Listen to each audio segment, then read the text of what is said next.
Jay Crawford, Adam the Bull, Garrett Bush, Tyvis Powell, Jason Lloyd. Plus, ba-da-da-da-da, you're loving him, Mikey McNuggets. And so many big names, it would take me hours to say all of their names. The ultimate Cleveland sports show starts now. Booyah! Welcome one and all to the ultimate Cleveland sports show. Mikey McNuggets in today, G. Bush in today. Squad. We've got Anthony as the producer today. I said that like in a surprise. And we've got Earl, and we've got Steve behind the glass as well. A lot to get to today. Later we'll talk about the Cavaliers and their mess of injuries. Gee, you've always got a problem with that thing. Man, say something, Anthony. Hey, what's up, G? Can you hear me? Nah, I ain't got nothing. What is happening? That Houston he always has a problem with these things. Houston, I don't know, man. I think it's your earpiece. I don't think it's the thing. I don't know what it is. Sometimes it just be going want to work, and sometimes, I think I see Jason something. was there yesterday. He could hear us fine. Yeah, I think your thing is jacked up. Yeah, hey, man, that's what Pause. my wife said. Pause. By the way, hey, listen, I didn't even send it in. Your boy, how much do I got to win on FanDuel to get it on the screen, McNuggets? Whatever you want. Hey, listen, man, I Did won. you send it in? Listen, How much did you win? I didn't. I won 100. Nice. It was light. Yeah, send it in. It was light, but you know what I'm saying? I immediately lost 25 right back betting on hockey. Hockey? You bet on hockey? Right back. I was like, hold on. You're smarter than that. I said, yeah, let me get it. I said, bro, I'll play NHL 94. Let me see. There was like over 6.5 goals. I didn't know people score goals like that now. Game ended up 8-5. Damn. I was like, what happened to those goons you used to have out there patrolling? That don't work no more? FanDuel, speaking of betting, is giving out free no-sweat bets for the NCAA tournament. So obviously, What does that mean, no sweat bets? If you bet $5 and you lose, they give you $5 back. Yeah. Or another $5 bet token to use on So a you different might as well game. bet it on a long shot. You might as well, yeah. Yeah. I got two shots at a long shot. Guys, I lost some bread because Wagner, I don't know how you'll lose with 7. Wagner had 7 people, and Howard lost. I should have known. You know, Kamala Harris went there. Kamala Harris, sorry. Went to Howard? Yeah, went to Howard. She was one of they do this nice, cool thing where they get the favorites people on the NCAA tournament. Yeah. So, but I lost some money on them. I did not watch the opening games yesterday. The Virginia-Colorado State game. I forgot about it, It made honestly. you want to rake your eyeballs out with a fork, Yeah. deep fry them, punt them off the bridge, and then jump in the Is river. there as much buzz for the tourney as there is in the past? If you're a gambler. I know regular season, but Actually, I think there is. you think that it'll be crazy like it always is? Yeah, and UConn has a chance to become the first repeat champion since the Florida Gators back in, 2006, 2007 with Joakim Noah, Al Horford, and those guys. They're the number 1 seed, defending national Team champs. Noah's a douche. Corey Brewer on that team also. I don't care. They had a Nobody couple- cares about Nick- Corey Brewer. Who Al cares? Horford, yeah. I mean, they had 3 top 10 picks, but they're the best chance we've seen at a real repeat. Yeah, they look bring great. back a bunch of guys that won the title last year. Yeah. The number 1 overall seed. Their coach, Dan Hurley's a maniac. So I do think there is. His father is intimidating people behind Remember him. the short white kid Nelson? He Yes. used to shoot all the threes? Yes. I used to play with him on a video game, bro. He used to not miss. No, but I think people watch it for the upsets. Like, you know what I'm saying? Like, Yeah. I watched both of those games. But I in had the nothing end, to do. but in the end, the ratings are better when the better teams win. Even though Well, people the like first upsets. round, but Yeah. people Yeah. want upsets in the first weekend, Yeah. and then they want the best teams to make the Yeah, Final Four. yeah. Right. That's true. All right, well, that's our college basketball analysis of the College, day. college basketball roundup. Obviously, the big topic of the day is Jerry Jeudy's contract extension. Now, we don't have all the details yet because we don't know if the reported guaranteed money includes his 5th-year option, which he, I think, will be playing on this year. So we don't know that yet, but that'll be part of the conversation. But first, let's go to Anthony for a read. Yeah, guys, bringing it back to college basketball here for a couple seconds. I want y'all to say goodbye to your busted brackets because Bye-bye. FanDuel lets you bet on every game of the tournament. Whether you're betting on a big upset or a 1 seed, it's time to go dancing on America's #1 sportsbook. Right now, new customers get $200 in bonus bets with your first $5 bet wins. That's $200 in points, spreads, money lines, and you can even pick who's going to win it all. You guys just have to visit FanDuel.com/UCSS to bet on college hoops until they cut down the nets. All right, there you go. So yesterday, it got announced that Jerry Jeudy had signed a contract extension, a 3-year extension worth up to $58 million, including $41 million fully guaranteed at signing.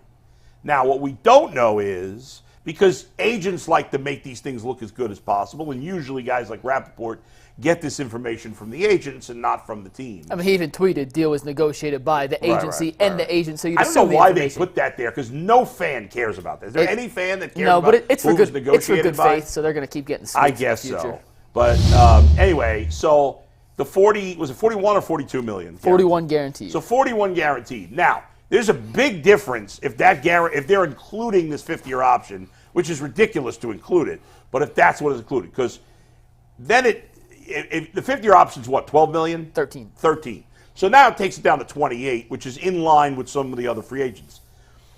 I'll start with you guys, because I didn't think this made much sense for the Browns, because, again, to me, if it includes the 5th-year option, I think I still don't like it, but not as, I'm not as negative about it. If that guaranteed money does not include the 5th-year option, I think it's absurd.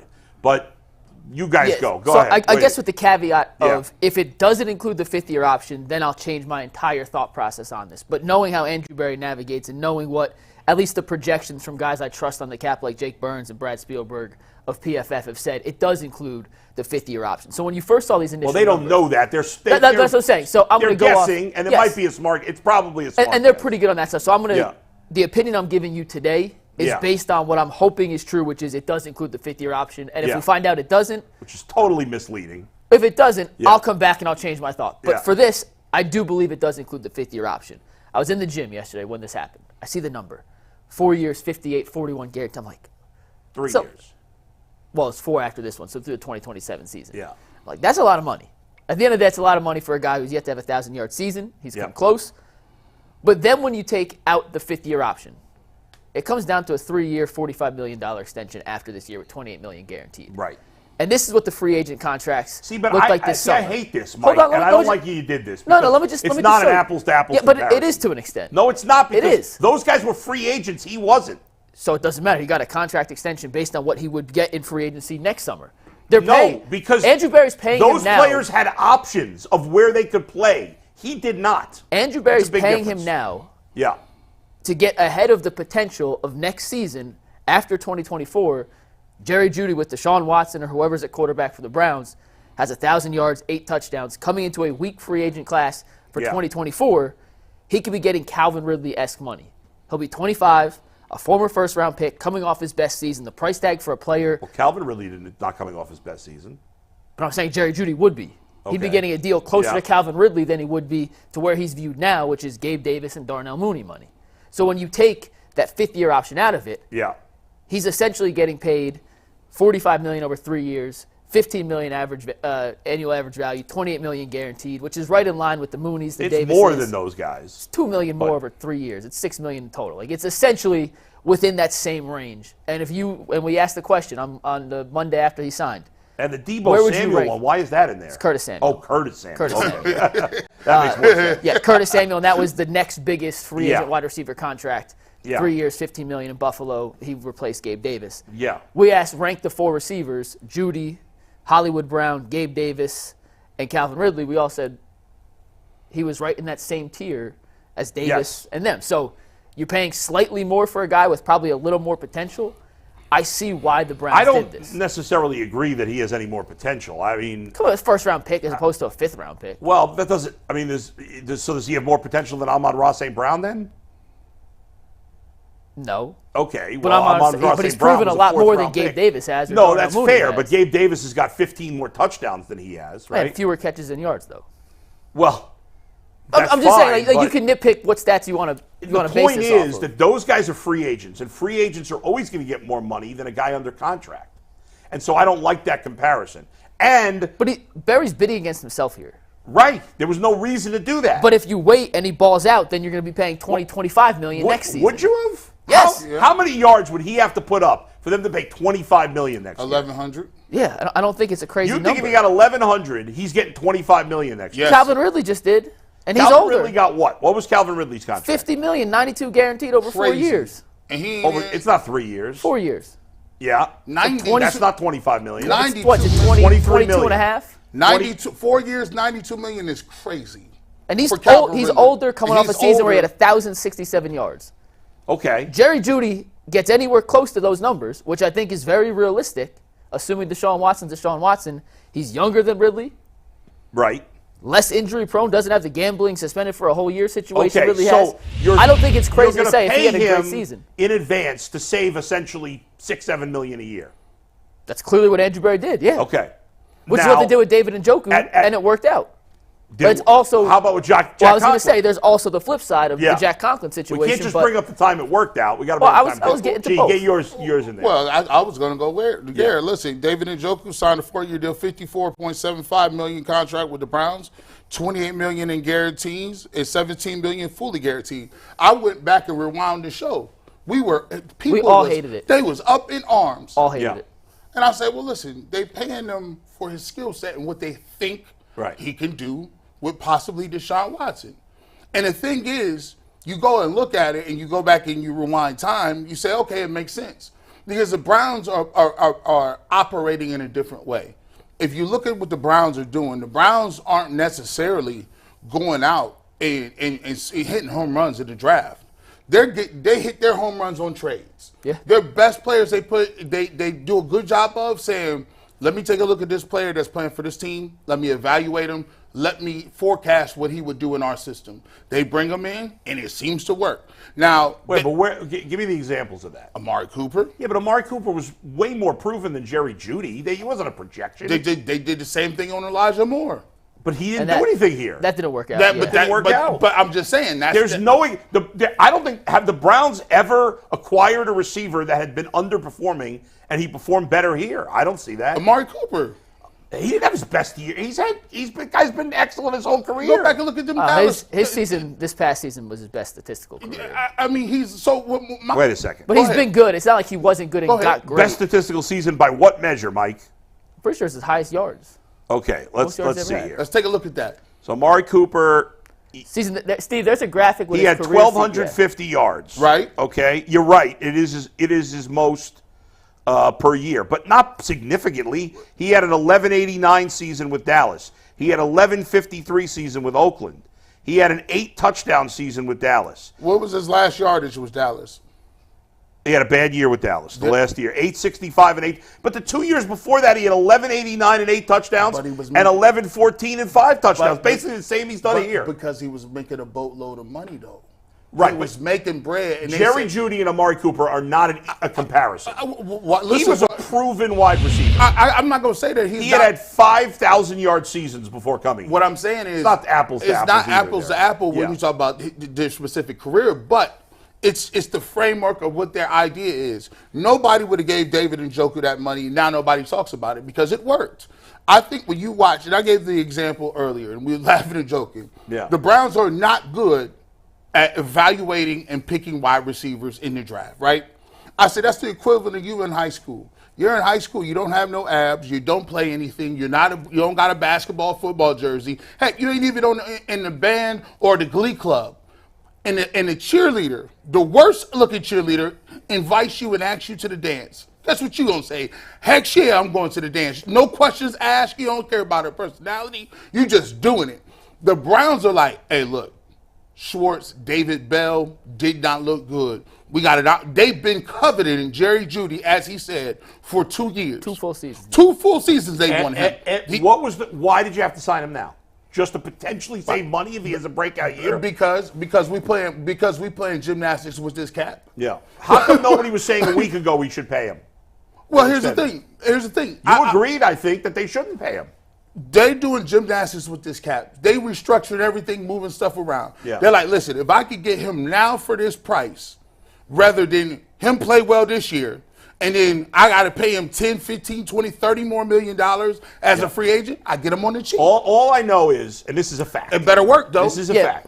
That the only wide receiver, since Andrew Berry's been here, he's acquired how many wide receivers via trade, draft, and free agency? A bunch. Okay? A handful. And the only one that's been good is Amari Cooper, who was already proven. That's a fact. That's a fact. Now, you want to say he had more yards? That's true. You're right. It's a fact. He had more yards. But his last year in Dallas, for whatever reason, was a down year. It was a weird season.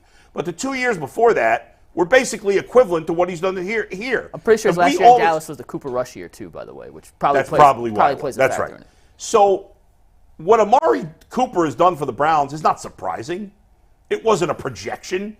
Amari Cooper, for most of his career, outside of the last year in Dallas, had been a very good receiver. And he's still a very good receiver. Jerry Jeudy, to this point in his career, has been a disappointment. Not a bust, but he's a disappointment. And the Browns are projecting he won't be. Could you be good? Could you be good and be a disappointment? Yeah, Jerry Jeudy's been a number 2 receiver. Jerry Jeudy's a decent wide receiver right now. So, all right, if you say, all right, if he's poor, below average, average, above average, good, or excellent, where would you put him? Jerry Jeudy? Yes. Probably in between average and above average. I wanted to cut the difference in that. But with the potential to be higher. Right. He just hasn't reached that level yet. All they need him to do is be good. Mm-hmm. That's all they need. I think one thing we're missing in this whole discussion, too, is before the extension, Cooper, Jeudy, and Elijah Moore were all set to be free agents after the 2024 season. That's a hell of a debacle to have yourself in as a general manager, knowing that all 3 of your guys are free agents after the season. You better hope you got it right. Now, I'm with you. There's certainly risk to this deal. And if they had waited 6 games in to sign the extension, I probably would have liked it even more knowing what Jerry Jeudy looked like in this system. Yeah. But also knowing how Andrew Berry works and how the Browns like to navigate the cap, be ahead of things, be 2 steps ahead and then let the cap catch up. With the inflation we saw in running backs, none of us thought DeAndre Swift would get $24 million, right? Like, because the cap went up, they all got these higher numbers. Right. But the cap probably won't jump quite as high next year. So, even if it goes a tiny bit up. To overpay by $2 million a year compared to Darnell Mooney and Gabe Davis this year, as opposed to what he could get in the free agent market, even if he doesn't have a great season. Let's say he replicates 972 yards in 15 games, not 10 games, and 4 touchdowns. That receiver is going to cost an extra $4, $5, $6 million just because the cap naturally is going up. And then you have to deal with re-signing Amari or making a decision on Those numbers don't go up. Or making the decision on Elijah Moore. And again, that's predicated on if all the 5th-year extension money is included in that deal. And once again, that's how I'm basing all this on. It's a big difference if it's not. Yes, and I will hold all judgment until it is. But in the end, it's not our money. So I don't really give a crap in the long run. He just, if the thing is, as much as I agree that the cap is a minor factor and not a major factor, if Jerry Jeudy is not good, that will hamper them in trying to spend money in other places. If they at least to some degree. Yeah. If they evaluated him and said, we don't think it's physical, it's mental, it's personality, maybe it's the the makeup, the DNA, right? Think about it. Jerry Jeudy in Denver, if Mark Schlereth and the other Brandon Stokely, and if they saying that about you, I'm guessing the way I know media works. There's a bunch of lower level people saying the same thing, local guys saying the same thing about him and his play, his character, his head space. Right. And so the crazy part about it is, I look at it like this: when you get him here, he was just happy, like, yo, these guys wanted me for 2 years, right? It's something to be said about it. Like, Andrew Berry came in and said, look, we've been targeting you. We got you. We gave up assets to get you. And before you played it down in our jersey, we ripped up that contract and gave you a brand new one. And do you know how hard people will play for you? Because they gave you a shot. I'm like, man, listen, this dude, like, I ain't missing work. Like, when it's something to be said of you. Well, a lot of people do it. Some people go the opposite way, like Anthony Rendon of the Angels. But I don't. We don't know what kind of guy Jerry Jeudy is. We don't know. We'll find out. But I think it's a good calculus to say, like, look, man, when people is like overlooking you, they don't really feel like you fit what they doing, and another group of people come in and invest in you immediately. That leaves a good taste in your mouth. And then other guys like Zadarius Smith and Maurice Hurst can say, hey, look, they signed me back. They signed me back. Well. They treating us good. To your point, I'm gonna give a shout out to my man, Dr. Jake. So I got a team of people working with me. I've lost 13.4 pounds in 15 days. There it is. Because this is it. It's save my life operation here. So I got a team of people I'm working with. And one of them is a scientist who specializes in doing research on weight loss. Mm-hmm. But the reason I met him is because he's originally from Cleveland. He's a huge Browns fan. And he and I meet he lives down in Baton Rouge, Louisiana, doing research there. And he and I talk every Wednesday morning, mostly about weight loss and stuff like that. However, he's also a big Browns fan, so we always spend a few minutes talking about the Browns. And he's a very analytical, he's into all analytics and stuff. And he was excited about the Jerry Jeudy contract because he's always talking about research and stuff. And he said he was reading this study that when as you were alluding to, when you pay people preemptively, it empowers them, it makes them feel better about themselves, it makes them feel loved, and in most cases, they will work harder and be more committed, right? And I get that. I can see that. I know if our boss has said to us, hey, we're giving you guys a 5-year deal. You're locked in for the next 5 years. The show's good for 5 years. We're paying you this money. We would all be feeling, we feel good, but we'd feel even better if we had a 5-year contract, right? And so I get it. Now, there are a percentage of people who go the opposite way, and and the reason this makes me nervous is because the Browns don't know him well enough. They just getting to know him, and so sometimes that makes me nervous. If Jerry Jeudy is that type of guy, then yes, it will hopefully work. There is talent there. I'm not saying it's the worst contract in the history of football. And if the total numbers do include the 4th-year option, then I'm only slightly against it as opposed to what my original thought. And the crazy part about it is I think they did it strategically because they put him with Amari Cooper, right? Like, it's great. That's his idol. That's his guy. It's like I came to Alabama because I watched all his games. All I'm saying, ultimately my two biggest complaints are I'm sick of every time you say anything against the Browns, you're a hater. I'm sick of that. It's pissing me off. I haven't been bothered by stuff, but this is pissing me off. And number two, we got to stop acting as if everything that Andrew Berry does is right no matter what. That's just silly. Listen, I called him out for not having defensive tackles for a whole doggone year. And people's like, you're a broken record. You say the same thing, G. I'm like, listen, I'm going to keep saying the same. Yeah. And here's the thing. Don't they understand, like, a lot of people don't because they do other things for a living. That's like if I went to somebody else's job and said, listen, I'm just so tired.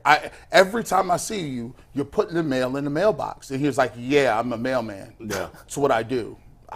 Rain, sleet, or snow. This is what we do, McNuggets. Yeah. This is your job. So, like, when you say stirring the pot, or our job is to come up with, even if we ain't got nothing, we supposed to make something up. It's supposed to be entertaining. Like, we gonna speculate. That's part of what we do. We speculate, we do it, and we're gonna do it well. You can't get mad at people for saying certain different things, and you can't say every time you disagree with something, you're a hater. Yeah, I don't know why it was pissing me off today that people say that, but it is what it is. With the Jeudy thing too. Yeah. Take the 5th year into it, so it's 45 over 3. Just for the sake of this, it's 3 for 15 each, whatever the. It's $28 million guaranteed divided by 3, so it's.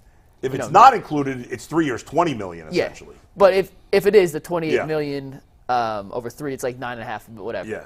At the end of the day, when you look at the market, like, that's right in line with what he would have got paid. Now, yes, they traded for him, so you have to include a 5th and 6th round pick in that price tag. And they didn't have to. Those guys had to get paid. I know. Not that amount, but they I'm had just to get saying, paid. for the level of receiver Jerry Jeudy is, production-wise, he has more yards than Davis and Mooney in their career, all in the same draft class. He has 2 fewer receptions than Mooney, way more than Gabe Davis. Now, Davis has an incredible touchdown number compared to Jeudy and Mooney. Right. 27 to 11 and 11. But it's right in line with those 2 guys. And if you were asking me, take out how they were acquired, you put those 3 guys in a spin cycle and said, all right, pick one. Who do you think is the best receiver out of the 3? I would take Jerry Jeudy. So if you have to overpay a tiny bit. I would say if those guys were free agents, I wouldn't want to sign any of them at that money. That's what I would say. That's we talked about. But it is what it is. It's not my money in the end. I thought the Calvin Ridley contract was the worst contract signed by any team this offseason. Although the last time we said that was Christian Kirk, and it's turned out to be a good deal for Jacksonville. Good. I thought Gabe Davis was an overpay. I thought Mooney was an overpay. So I actually think, just like you're kind of saying, in the big picture, it's probably a little more money than they've all earned based on their play through 4 seasons. But if that's the going rate, that's the going rate. Right, like, but they didn't. To Earl's point about Wendy's. Yeah. A cheezeburger at Wendy's should cost 99 cents. Again, you keep ignoring the fact that they didn't have to pay the going rate. I'm just drawing the comparison because they did pay him. Now this is what we have. Whether they should have or shouldn't have is a moot point. He's got his money. If we find out that the reported thing is not including the I will like this move a whole lot less. Yeah. I still like it. You know why? Because you still look, I don't care. Because then you're paying way more than those guys. Yes, and then it's not an apples to apples. Bro, at the end of the day, orange to apples. If I keep saying it. If I'm Jimmy Haslam and I'm a billionaire and I've been getting this money forever, I don't care how much it costs. I'm out of here in 8 years, 6 years anyway. 6 to 8 tops. Yeah. So, right, but wouldn't I want to spend it on a better player, is what I'm saying. Well, the evaluation is he was the best player at that price. He's the best player at that price point. But if we're saying, like, money's not an object, then go get an even better player. I don't know that was possible. I don't know. Right now. When you looked at it, I don't know if that was possible. You could have gotten Keenan Allen. He's 100. He's better than Jerry Jeudy. He's 33 years old. Who gives you a better chance to win this year? Yeah, but if you're in a 1 year scenario, this is make or break. Aren't the Browns in a 1 year scenario? This is an entire make or break season. If they got Keenan Allen, I'd be doing backflips for a 4th round pick. You're telling me you wouldn't have rather had Keenan Allen than Jerry Jeudy for this year? Here's the thing. I would not want Keenan Allen to be on the squad and then he get hurt and then we just be like, well, then you go get somebody else. You make a trade at the deadline. There's always somebody available. If money's not an object. But here's the thing. I like the fact, and I'm what McNugget said. There's no way you could go into next year with all those receivers being free agents. Well, you could have signed them next year. If they wanted to come back. And who cares? Elijah Moore's irrelevant. Stop putting him in the conversation. He's a nothing. Well, you need some. You literally I know need he's a somebody. nothing. What's the difference if he's a free agent or not? Who you cares? need somebody. Would you rather have Elijah Moore play or David Bell? Give me Elijah Moore. I'd rather have the sweat off my balls than him. I mean, he's a nothing. He's a totally replaceable guy at this point. I don't disagree with that. I think they should get rid of Elijah Moore because I don't know if he's going to be happy that he's the 3rd receiver. He wasn't happy with the Jets. Has Tyler Boyd signed yet, by the way? No. Still a free agent? I mean, Elijah Moore was born. All I'm saying is, for this year, there's no debate that Keenan Allen's better than Jerry Jeudy. How do you even debate that? It's not true. There's no debate. You can't on that one. Like, bro, slightly. It's like, okay, like Keenan Allen's a good receiver. Keenan Allen's a good receiver. He had a better season than Amari last year. But listen, here's what I'm going to tell you. Last year, you were clamoring for DeAndre Hopkins. You didn't care how old he was. DeAndre Hopkins is way younger than Keenan Allen. No, he's not. Yes, he is. Way younger? How old's DeAndre Hopkins? 31. I'm pretty sure Keenan Allen's 32. Keenan Allen is 31. He's about to turn 32. And DeAndre Hopkins, he'll be 32 next month, is Keenan Allen. He missed a lot of games last year, Bull. No, he didn't. DeAndre Hopkins will also he missed be 4 games next month. How many games he missed last year? He played 13 games, had 1,243 yards in 13 games, and 7 touchdowns. And part of the reason he didn't play at the end is because they were done anyway, so they didn't try to bring him back. He was incredible last year. Hey, listen, for a 4th round pick, I mean. He did all right. Listen. Keenan Allen. And let's see. DeAndre Hopkins is... He's 31 too. Same age. DeAndre Hopkins is older than Keenan Allen. For real? 10 months older. Dang, I'm not DeAndre Hopkins is going to be 32 in June. Keenan Allen's going to be 30. Wait a second. Sorry. Keenan Allen is 6 weeks older than DeAndre Hopkins. I was saying he's the same older. age. G's right. As always, G was right. 6 weeks. G was right. 6 weeks. I'll say this. Give me your projection. If we're going to talk about how good or bad it was, what are you – because there's a thought in your mind what you think he's going to get. I feel like you feel like he's going to be more on the line on the stance of a DPJ rather than old boy. What does Jeudy have stats-wise? I think Jerry Jeudy has a chance to be a good player. But let's remember, now I wasn't one of these people, but there were a lot of people who thought Elijah Moore was going to have 1,000 yards last year. That was ridiculous. But I think you were one of them. No. You were leading the charge. No, we got to go look at the. We got to check the tape. I said I like Elijah Earl Moore. was one of them. He's admitting it. That was Tyvus. Tyvus was one of them. Tyvus was like 1,700 yards for Elijah Moore. Tyvus went to camp coming back. Out of pocket. Like, yo, I seen him running a crazy route. And now, I think Jerry Jeudy, I'm much higher on Jerry Judy's potential than I am on Elijah Moore. For it to be good? For it to qualify as worth the money he got in your mind. Yeah. I'd say at least 1,000 yards and 5 touchdowns. And I think that's very attainable. That's not too much to ask. No, I think that's very attainable. I need to see about. And that's the low end of the spectrum. I want like 1,000 to 1,100 yards. I want 5 to 7 touchdowns from Jerry Jeudy. I need. He does that, I'm good. I need to see the receptions around 70. Now, but it's tricky though because what's the quarterback play? Now And that's another one. I saw another thing last night talking about Jeudy and how the targets were split up last season for the Browns between Cooper and Njoku, Moore, Tillman, all the way down. They have mouths to feed. And I don't think any one receiver is going to get a lion's share of the targets like Devontae Adams did in Las Vegas or Justin Jefferson gets in Minnesota. So maybe those numbers are going to be a little lower because it'll be more evened out across the board. But I don't think 1,005 is out of question by any means. The Browns have 3 mouths to feed. Njoku, Jeudy, and Cooper. That's it. But they're going to run the ball too. Well, everybody else is going to run the ball too. What are you talking about? I thought we've been spending the past month saying they're not going to run the ball anymore. Hey, look. That's what you've been saying. That's what he's been saying. If Nick Chubb's on the field, they're going to give the ball to Nick Chubb, though. So this is what I need. Yeah. I'm sorry. Listen, I gave you a reprieve on that 5,000. Deshaun? Yeah, let's go. You owed me at least 4,200. You owe me 4,200. That's a big difference in 4,200 and 5,000. I've been holding it down. I've been taking a lot. Baker could throw 4,200. That's what I'm saying. I've been holding it down for you. What is that per game? 4,200. And I need both of your receivers to have 1,000. And I need Njoku to be hitting on the 9. I don't want to hear this Mike Lucas nonsense about mouths to feed. You know how Stefanski runs his offense. Let me tell you something. Stefanski ain't running offense. It's an equal opportunity offense. The quarterback's running the offense, okay? It's an equal opportunity system they run. Equal opportunity system. Mike thinks the Browns do things that nobody else does. They have mouths to feed. There's teams with way better wide receivers than the Browns have. I'm not saying it's the number one receiver core in the football. Elijah Moore is a complete slappy. He's a slappy. He got 107 targets last season. There is no equal. Whether he's good or not, that's still 107 targets. There's no equal opportunity. They even got rid of affirmative action in this country. They did. So guess what? We spoon feeding. In Florida, there was no such thing as slavery. No, I mean it was a good deal. Slavery's been canceled by Florida. I'm just saying. So let me ask you this then. I guess we can move on. Cooper got about 150 targets last season. Yeah. More, less in 2024. I got it. Anthony's telling me something in my ear. I got this. More or less than 150 targets for Amari Cooper. What did he have last year? About 150. And they ran the ball a lot. I think it'll be around. I'll say same. I'll say the same. And Njoku had 137. And I'm going these I'd numbers like off to memory. know what's the breakdown of Njoku with Flacco and Njoku. Didn't he play his best ball with Flacco? He got way more targets late. And Njoku with Flacco was getting.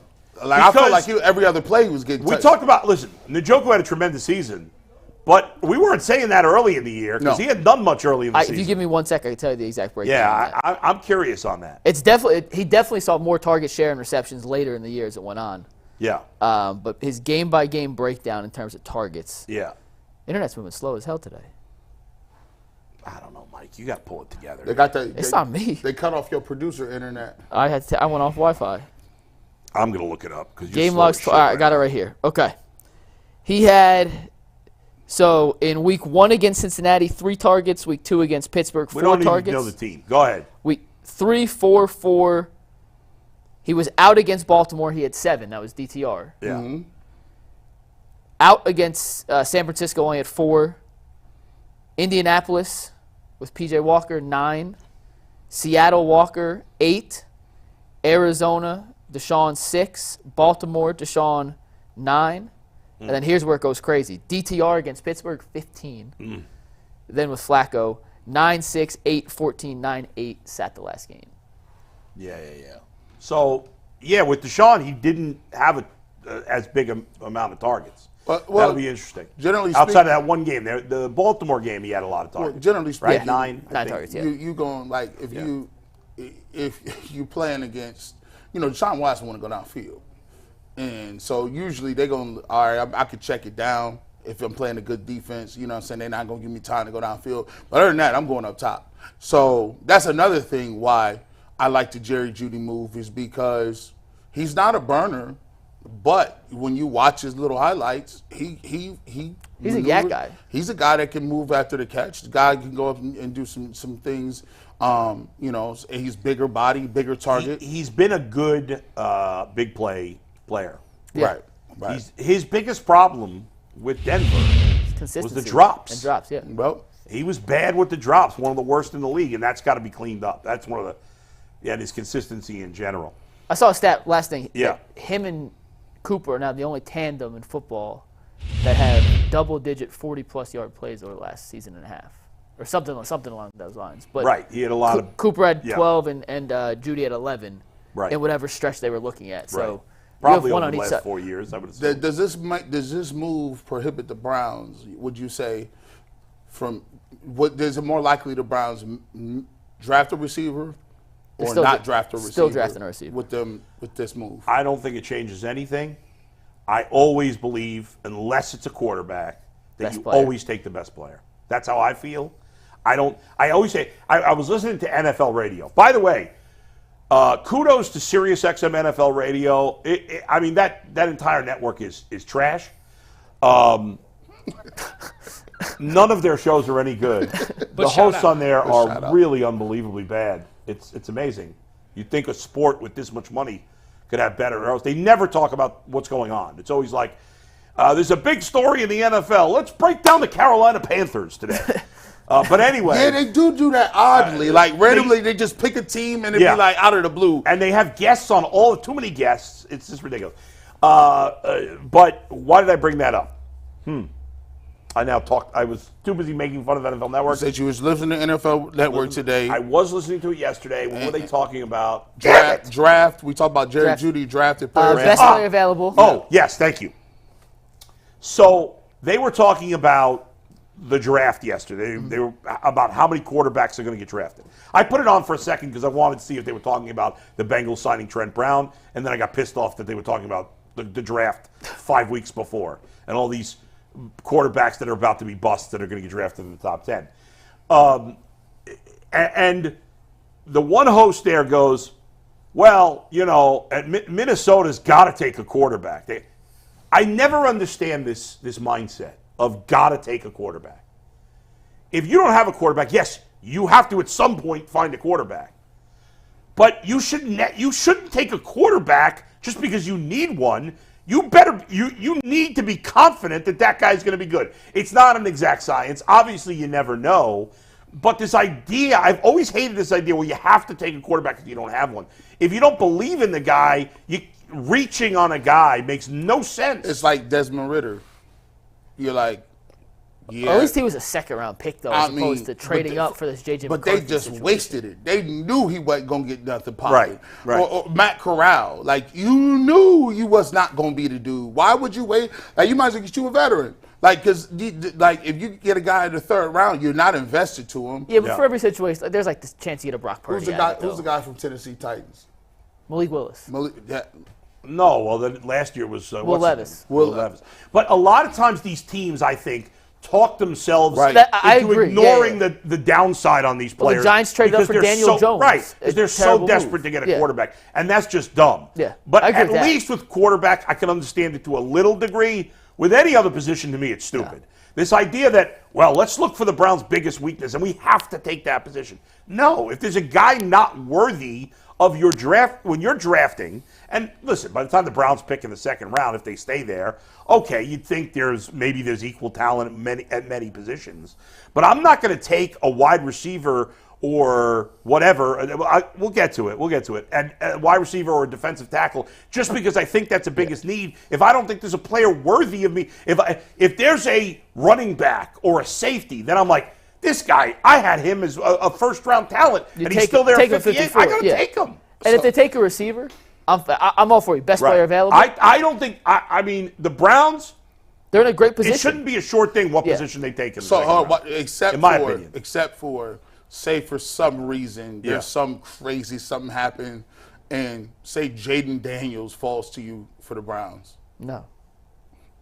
Well, you're not going to take the best available player. He'd obviously be the best available player. Well, he'd be the best available player. And you wouldn't take him, though. Oh, well, okay, yes. And the best available, except if it's a quarterback. Yeah, right. And you got one.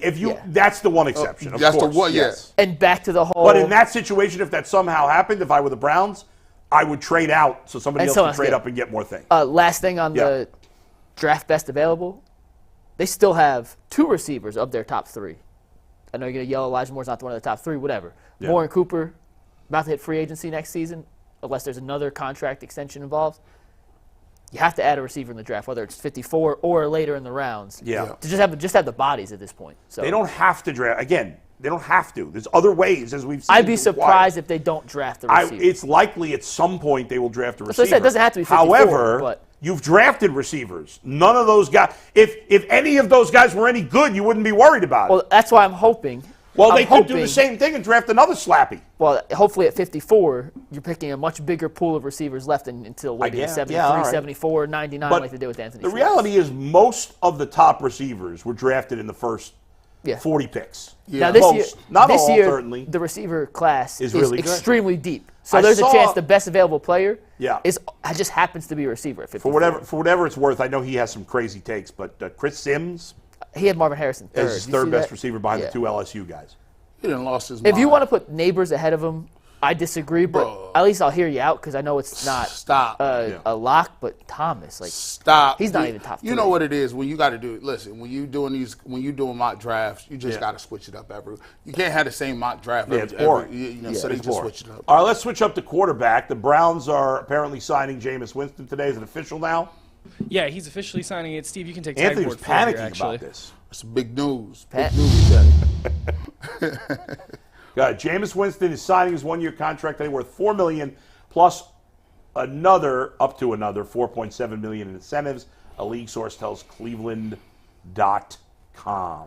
Well, our long national nightmare of why hasn't he signed has now come to an end. Well, yesterday we did a topic about is there something going on with this Jameis contract? Obviously not. So they do now have 4 once quarterbacks. This becomes official. Have 4 quarterbacks under contract. We talked a lot about that Tuesday. I don't know if there's anything further to go with that, but all the mystery, I don't know. I think Tyvus maybe said he was out of Jason town. did. If you missed it yesterday, Jason said the reason he hasn't signed yet, he has not been in the United States of America to sign said contract. So he must have just got back from his overseas trip, is in Berea or Cleveland or wherever they are to sign the contract today. Yeah. Pen hits paper. Jameis Winston's your quarterback too.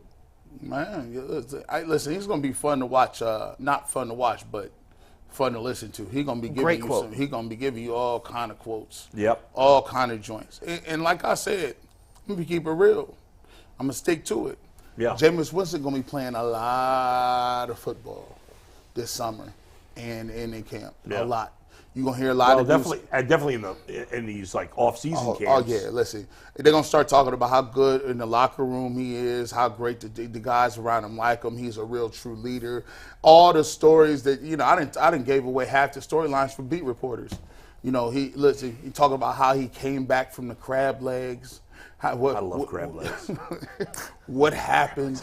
Now, listen, crab legs is crazy. I just can't get over it, the sea creatureness, you don't eat crab legs. It's right. You and Jay don't eat fish. I'm allergic to shellfish. Oh well, okay. Then I don't blame you. Y'all eating crawfish. You eat crawfish?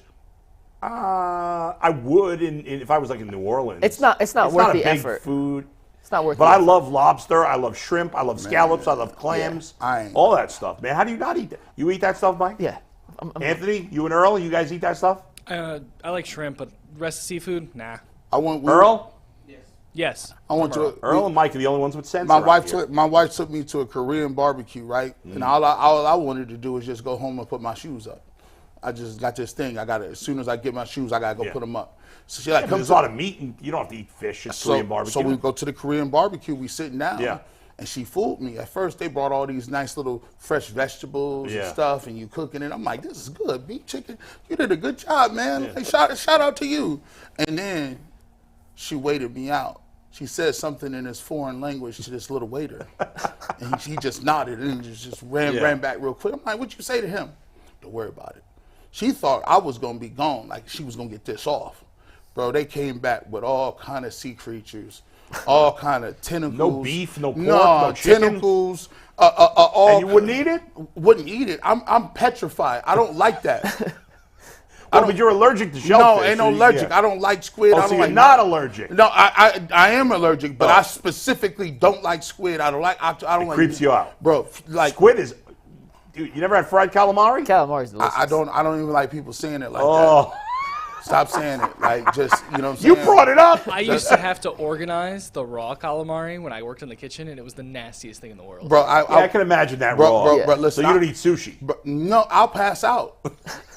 Like, my legs get numb. My legs are tingling and numb right now talking about it. And she cooked it in front of me. Yeah. Wait. Your wife cooked it? At the Korean barbecue place? Yeah. That's how Korean barbecue works. You cook your own food. Cook your own food. I didn't even realize that. So she was cooking it in front of me with all these chopsticks.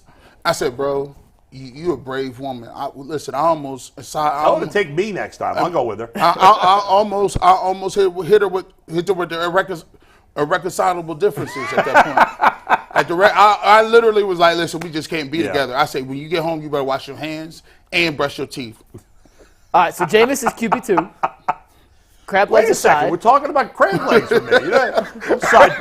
It's not like we got a million fantastic topics today. I don't want you to pass out mid-set here. Wait a second. Oh, gosh. Let me get some water. He's going to pass out. His knees tingling. He's getting numb. Oh, my God. I see a bead of sweat rolling down the side of his face. There was a recent episode. There's a mini spoiler. There was a real quick before we get back to Jameis Winston, because there's a lot to talk about there. There was a recent episode of Curb Your Enthusiasm. Have you ever watched that show? Yes. I haven't seen the new season. I haven't seen it in a long time, though. And he was... So, what's his name? J.B. Smoove plays like his roommate, essentially. Yep. And he's fantastic in that show. And their chemistry together is just phenomenal. Unbelievable. Yeah. So, Larry and... I can't remember what J.B. Smoove's character's name is. Leon. Larry and Leon are at an all-you-can-eat Chinese buffet. And Leon keeps getting, like, 1,000 plates. He comes to the table, he's got like 50 crab legs and all. And the guy, and they end up kicking him out and banning him from the Chinese buffet. It was a really funny scene. But when you mentioned the crab legs, it reminded me of that. Shout out to Jameis Winston. Maybe he'll clear that up. Have you ever been kicked out of a Chinese buffet? Anybody? No. I've gone to town in a Chinese buffet.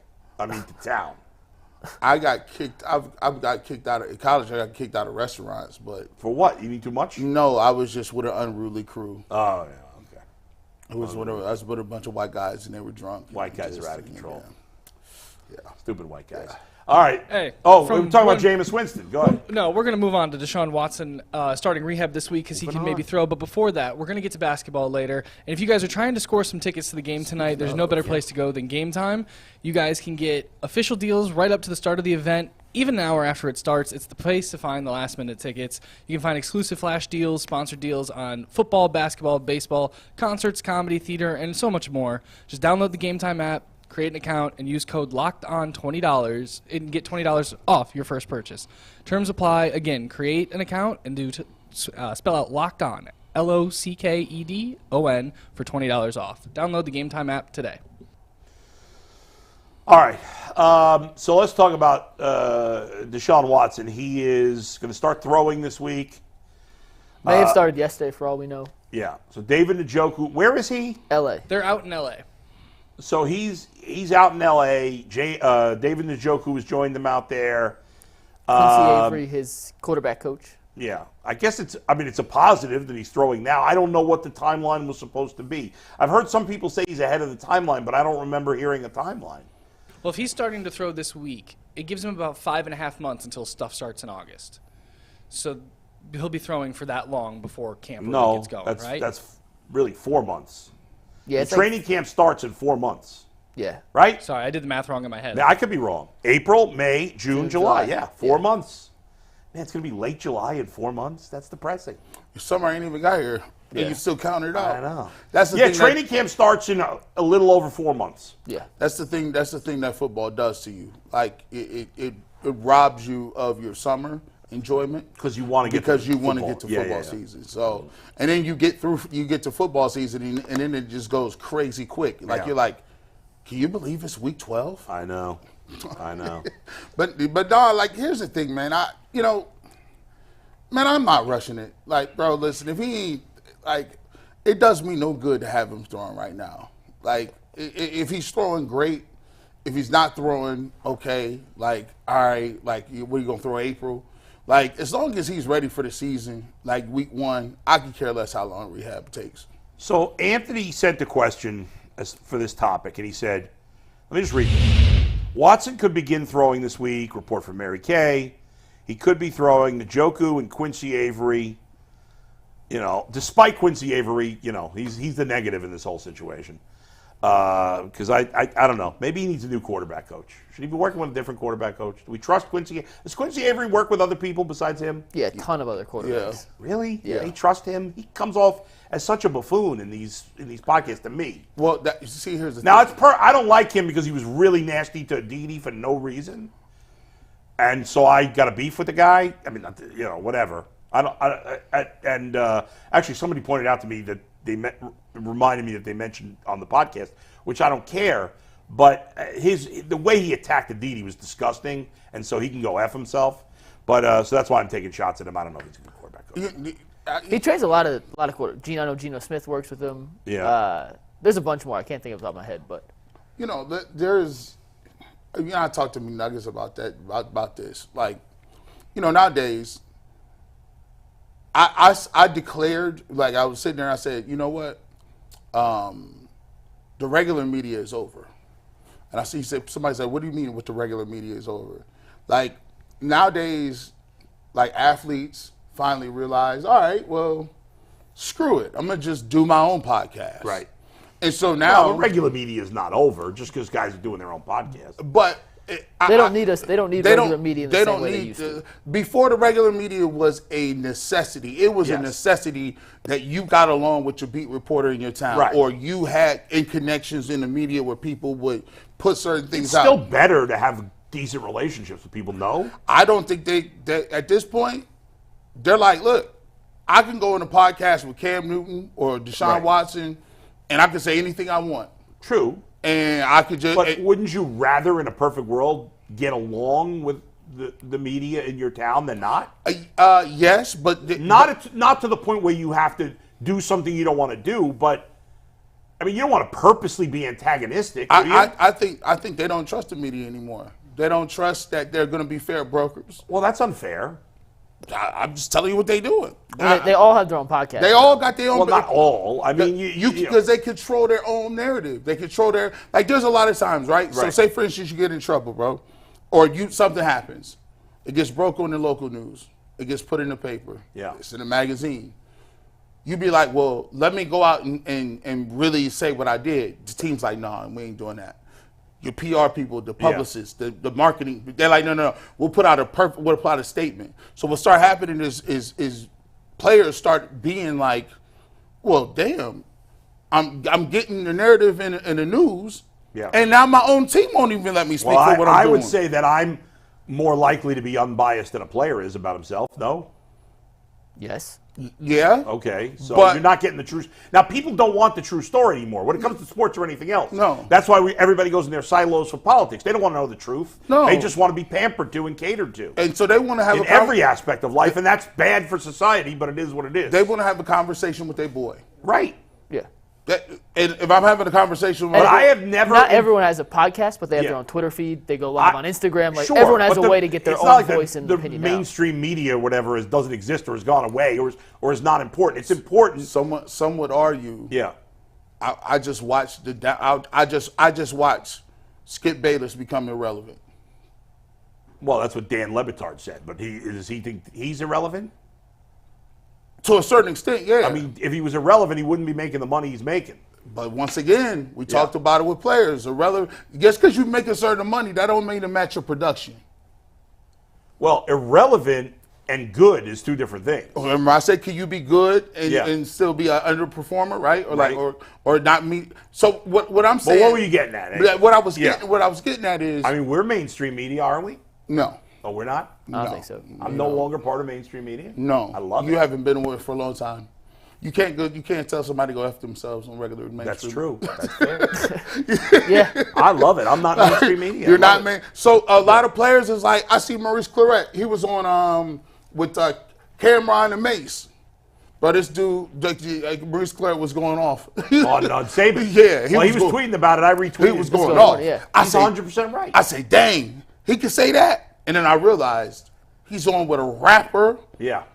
and another rapper and former drug dealers. So you can say that. There's a million different platforms to get your point across or your story across. This started with me bringing up Quincy Avery, who I admit I don't like because of what he said, because he was really nasty. Because here's the thing, he's not speaking as a media person. Like, he's speaking as like, I'm a quarterback coach. They gonna come to me as a quarterback coach regardless, and I'm gonna just say whatever I feel. And he's speaking as Deshaun's boy. And he's speaking as Deshaun's dude. But why? It was an unprovoked attack of Aditi for no reason. She didn't even say anything. It wasn't even like she said anything about Deshaun Watson. In fact, what has she said bad about Deshaun Watson? Aditi doesn't say controversial stuff. Aditi's not like me coming on here, and if I think somebody sucks, I'll say it. She doesn't do that. Well, to attack her, it was just out of line. And he was really nasty about it. I don't know what he said, but I'm just giving you the but he doesn't care. Yeah, he don't care about none of that. They don't care about that. When players say they don't care, they do, though. They care what people say. That's why he's on the show. Right. He's the deflection. Deshaun can't say that, but Quincy can. Yeah. But I just didn't understand why he attacked her. There's plenty of people in the media that I would get why he would attack them, but her, it didn't make any sense. But anyway, we'll keep it moving from that. To the fact that Sean's throwing, the question was, what do you want to see from him throwing, I guess, in this rehab session? Yeah. I got so enamored with Elijah Moore videos at training camp last year, and I got so infatuated with Deshaun throwing deep balls to Marquise Goodwin, and I got so involved and invested. Hey, Deshaun looks back, man. I hear Tyvis tell these stories. I don't think there's any preseason video I can see from Deshaun that's going to make me feel any different until I see it on Sunday, week 1, in Brazil or in Pittsburgh or wherever they play. 100% agree. That's going to change my opinion. 100% and it's agree. not. It's nothing against Deshaun. It's just you could look great in shorts and a t-shirt, and then come Even if Sunday, he plays in the preseason, it's going to not I got to matter. see it in a real game. There's nothing that Deshaun could do. I agree. Now, you want him to look healthy. Yeah. Because if he doesn't look healthy, well, then none of it matters. But assuming he's healthy, that's fine. But that's not going to make me feel better about his season. My opinion's not going to change on any one throw. And look at pro days. I saw you tweet about pro days this morning. Totally. Zach Wilson, that crossbody, 65 yard. Meaningless. The Jets drafted him off that throw. It clearly did not translate to his actual playing career. Beyond stupid that any fan would pay attention to a pro day. The only thing meaningful in the pro day is the conversations that the players are having with the members of the team. And we don't know about that stuff. Yeah. That's meaningful. Watching what we see on TV, them throwing and running choreographed. is nothing. It means nothing. Do you agree, G? I go back to the 80s, and you talk to Bernie, like, before the NFL machine got up and running, nobody was, like, saying what Bernie is doing in OTAs. Like, it didn't exist. So, like, you just, all right, season's over. They start talking about it around 2 days, and then season starts. Now we got this 24-hour news cycle where, like, Deshaun's throwing, and it's like, but we're not going to see him throw. But we don't know what's involved in that. So why would I get excited about that? Like, that's not it. Like, so for me, when it was like, oh, he's throwing in March, he's ahead of schedule, and it's just like, okay, this is regular season workouts, bro. That's cool for YouTube. Like, if he wanted that, once again, I don't hate to go back to this, but if he wanted to put it, like, come up with his own production. Hey, we'd watch it and we'd analyze every throw the next day on CSS. Well, you're going to have, you're going to have Nick Carnes tweeting out the video saying, look, that's my quarterback. Or we love Nick. Come on. He should do a reality. If he did a reality show around it, like, hey. Nick Carnes? No. Deshaun. I was saying, listen, we love Nick, but that might be pushing a little too far. He ain't got that juice. But no, if he does a reality show around it, he shows what he's doing rehab, go to the doctor. Look, gather the guys. I got David and Njoku coming in, show you going out to eat with the guys. Camaraderie. Miles Garrett did something last year like that, showing how he gets his body ready in the offseason. Well, we saw some of the Browns players in Africa hanging together. Jarvis Landry did that in a documentary a couple years ago. If he did that, now we analyze that, right? And I think because we need something to analyze in the middle of nothing. That is good content, like, because we can break that down and say, hey, I like what he said to that player, or I like what this player said about. But other than that, if we don't get that, I'm not looking at it. It reminds me of Hard Knocks. Right. Where Hard Knocks, and you can selectively edit anything you want. Yeah. And they have these guys every year on Hard Knocks who you become a fan of, like Kajus, or there's a different guy every season. It's a random white dude on the back end of the roster. Yeah. That's what usually and you're like, they make him look really good. Yeah.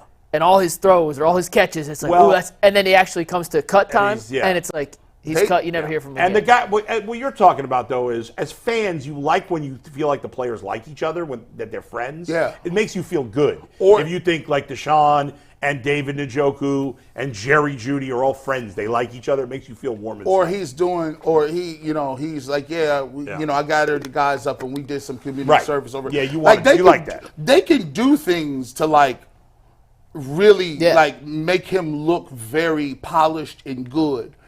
I just don't know if he's at that point of his career where you care. Right, but you see what I'm saying? Yeah. It comes a time where that kind of stuff, your image does matter. Right, but in the end, as you said originally, Mike, there is zero in my mind that Deshaun Watson could do between today and the first regular season game that is going to change your opinion on how he's going to perform this year. Do you agree with that, G?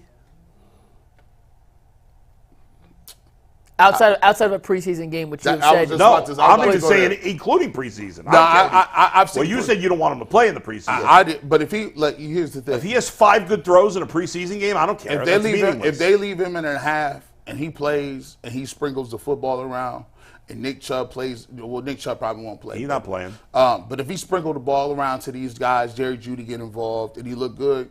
Heck yeah, to change. I remember when the last time we saw Deshaun Watson, everybody in Cleveland loved Deshaun Watson when he beat the Ravens. But guess what? When he got hurt and he was out of sight, out of mind, switch like that. I know for me, there's nothing Deshaun Watson could do. Like, I am where I am on Deshaun. I still think there's a chance he can be good again. I think he's got to prove it. He hasn't been good these 2 years.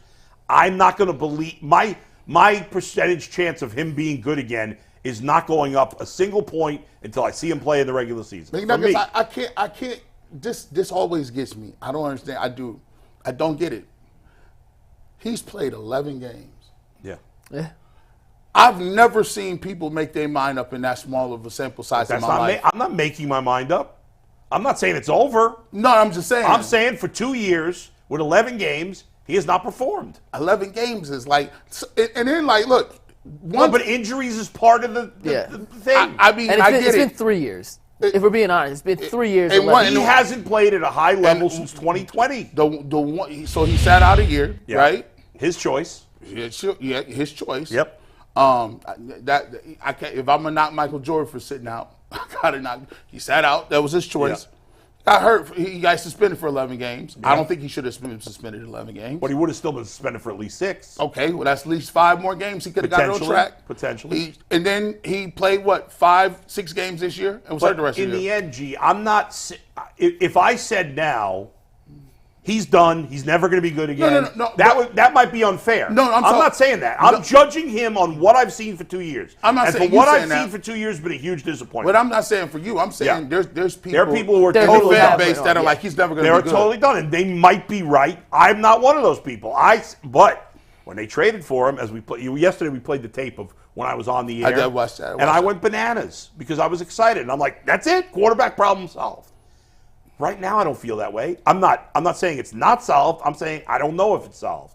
And I thought that was over. I thought the conversation about the Browns solving their quarterback problem was over. For a decade. And now I'm not sure. I'm not sure. And fair enough. Not sure. It's okay to not be sure. Yeah, that's it. I'm not saying yes or no. I'm saying I'm in the middle now. I think if you're 100% confident, it's a little bit of blind optimism. Yeah. If you're 100% out, you're throwing in the towel way too early. I think the realistic answer is you could feel good and not be 100%. You could be in Bolt's camp, which is, I'm not sure. I'm like 50-50. I think there's a 50. And I think that's a fair place to be. And maybe the reality is he's never going to be what he was in Houston, but he's going to end up being just a pretty good quarterback, which is fine, but not what you paid for. And that it doesn't have to be he's going to be Houston Deshaun or he's going to be a piece of crap. It doesn't. There's a giant variance in between Houston Deshaun and nothing. So it's the big question mark, right? We always got one, right? We'll see what's going. Because at the end of the day, that's we could say that every day. That's just there's a question mark. Every topic we do could end with, well, if Deshaun is Deshaun, then it's good. If he's not, then and we're not going to know anything more for 6 months. September 10th, right? A little less than 6 months till the first game in Brazil. Well, so we don't know that. We don't know. We're going to do something. We're going to play off that tomorrow, by the way. We don't know for sure. Does Maurice Hurst just thought that Peter King was saying it for Yes. sure. That's what happened. Yes. So people thought Maurice Hurst broke the news that they're definitely playing in I was about to say Japan, but it's Brazil. I would like to play in Japan, too. And he was just going by what Peter King said. Peter King was speculating that it could be the Browns, but he doesn't know for sure, or at least he didn't say he knew for sure. Yeah. Maybe he does know. I don't want to break into your topics. I'm not on the panel tomorrow. Go ahead, Mick. Go ahead. Well, what else? What else? Do you want the Browns to play in Brazil? Well, we've already talked about. Do you want to play? I got another secondary. Do you care one way or the other? Listen, I'm all for the prime time. I'm G. Bush, bro. I'm shiny. Also, I like that. The underrated reason why we should all be rooting for this. They play on Friday. Mm-hmm. Then you have Sunday to watch football and not worry about what happens with the Browns. You got the whole day to watch the primetime games in week one, or if which they you know are look, going to be star-studded or they matchups. get smoked, you're going to be mad all weekend. Yep. Well, then you got college football to forget They're about. playing. Oh, they'd be playing Philly there, right? Philly, yeah. Dang, they schedule's tough. I'll take it in Brazil, though. I want it. I'm on the record. I want them to start the season in Brazil. I know Jay. Jay wants them to play the worst team possible in week one. Yeah, he likes it. he likes his money in his bank. Although the Browns are not playing a lot of bad teams. Ain't no easy. Who's the worst teams on their schedule this year? It's a gauntlet. The Chargers could potentially be bad. The Raiders. The Chargers probably won't be bad. With Gardner Minshew They got as the the quarterback. Chiefs back on there. But here's the thing. Probably the Raiders. Oh, the Giants and the Commanders. Hey, Yeah, the Giants suck. What better way to put up a huge middle finger if you're Deshaun Watson if you go play the Eagles and you smoke them in that's another what I'm country? saying. Like the potential. If you smoke them in another country, Yeah. and then they got to talk about you the rest of the weekend. Oh my gosh! Did you see what the Browns did to the Eagles? Here we Looks go. like Deshaun's back. Here's the Browns' 11 games outside of the division. At home, outside of the division, Chargers, Win. Chiefs, Win.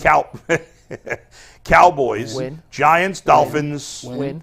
So they have 5 other home games. There are 6 road Five, games. 5 wins, by the way. Five wins. dogs. 6 road games out of the division. The US Commanders, they suck. Win. Broncos, Win. Blowout. Eagles, Win. Yep. Jags, Win. Raiders, Win. and Saints. Check. Win. Look, Do you got them going 17-0 too? like, yo, it's kind of crazy. That's 11 right there. Plus, you're going at least 6-0 in the division. Man, come 17-0. How many teams? Who says no? How many games do the Browns have where they're playing a team that you think is more likely than not to finish under 500? Do you think the Chargers are more likely to finish over or under 500? I think Harbaugh will have a rough year. Yeah, I think their roster's terrible. He just set himself up for tearing everything down. I mean, they have no wide receivers. That roster's really bad. I'll go under. Joey Bosa's hurt by third week. I think they'll be under, but not Close. terrible. They'll be 7-10. 7-10. Chiefs will be over. Cowboys will be over. Giants are under. Yep. Dolphins over. I think They're the right Dolphins around. They 9, 8, and 9. Yeah, 9 right and 8. in that range. If I had to bet, if you had to bet your house, they win 9 or more, 8 or less. I'm betting 9 or more. I bet I go less. 8 or They under. lost one of their best linemen. They lost Their their defense best got defensive gutted. I line. think you guys are out. Good. Linebacker. All right, Broncos under. Yep. Commanders under. Yep. Eagles over. Yep. Jaguars over. Yep. Yeah. Raiders under. Yeah. Saints. Who's the Under. quarterback? Derek Carr. Derek Carr. But that division's not very good. They're right around 500. They're 500. They're a middling team. They play the Saints next year too. Yep. That's the extra game. Oh, the extra 17th game. So their home schedule in particular is tough. I mean, the only bad team they're playing at home is the Giants. That's it. That's the only bad team. Browns. And maybe the Chargers. And I'm going to be screaming this starting now. Yeah. Obviously, the Browns listen to your boy, Operation Stockpile. They even went and stockpiled me some coaches. So shout out to you guys for listening to, the Duke and Knee Jerk. But I'm telling you this: Browns got to have one playoff game at home. Got to. Well, to do that, you got to win the division. Got to. You got to win the hardest division in the entire league. They got to get far. it. What's the second best division in football? Are there any other divisions with 3 good teams? Or let's see. AFC East? NFC West? East, yeah. The East could have 4 good teams depending on. Oh, no, the Patriots. Patriots? Sorry, Patriots are terrible. Never Yeah. mind. Never NFC mind. West? NFC Seahawks, West? Seahawks are 49ers, decent. Niners are good. Cardinals could be Rams are 4 good. Rams? That's Yeah. I it. don't think the Cardinals are any good. Rams, Seahawks, That might be the Niners. second that best could be the division. second best. But the AFC North is By far. It's way definitive, better the best. than any other division. Definitively. It's the only division where you could argue for every team winning the division. Yeah. And winning it not in a South situation where it's like, well, all the teams suck, so anybody No. can win it.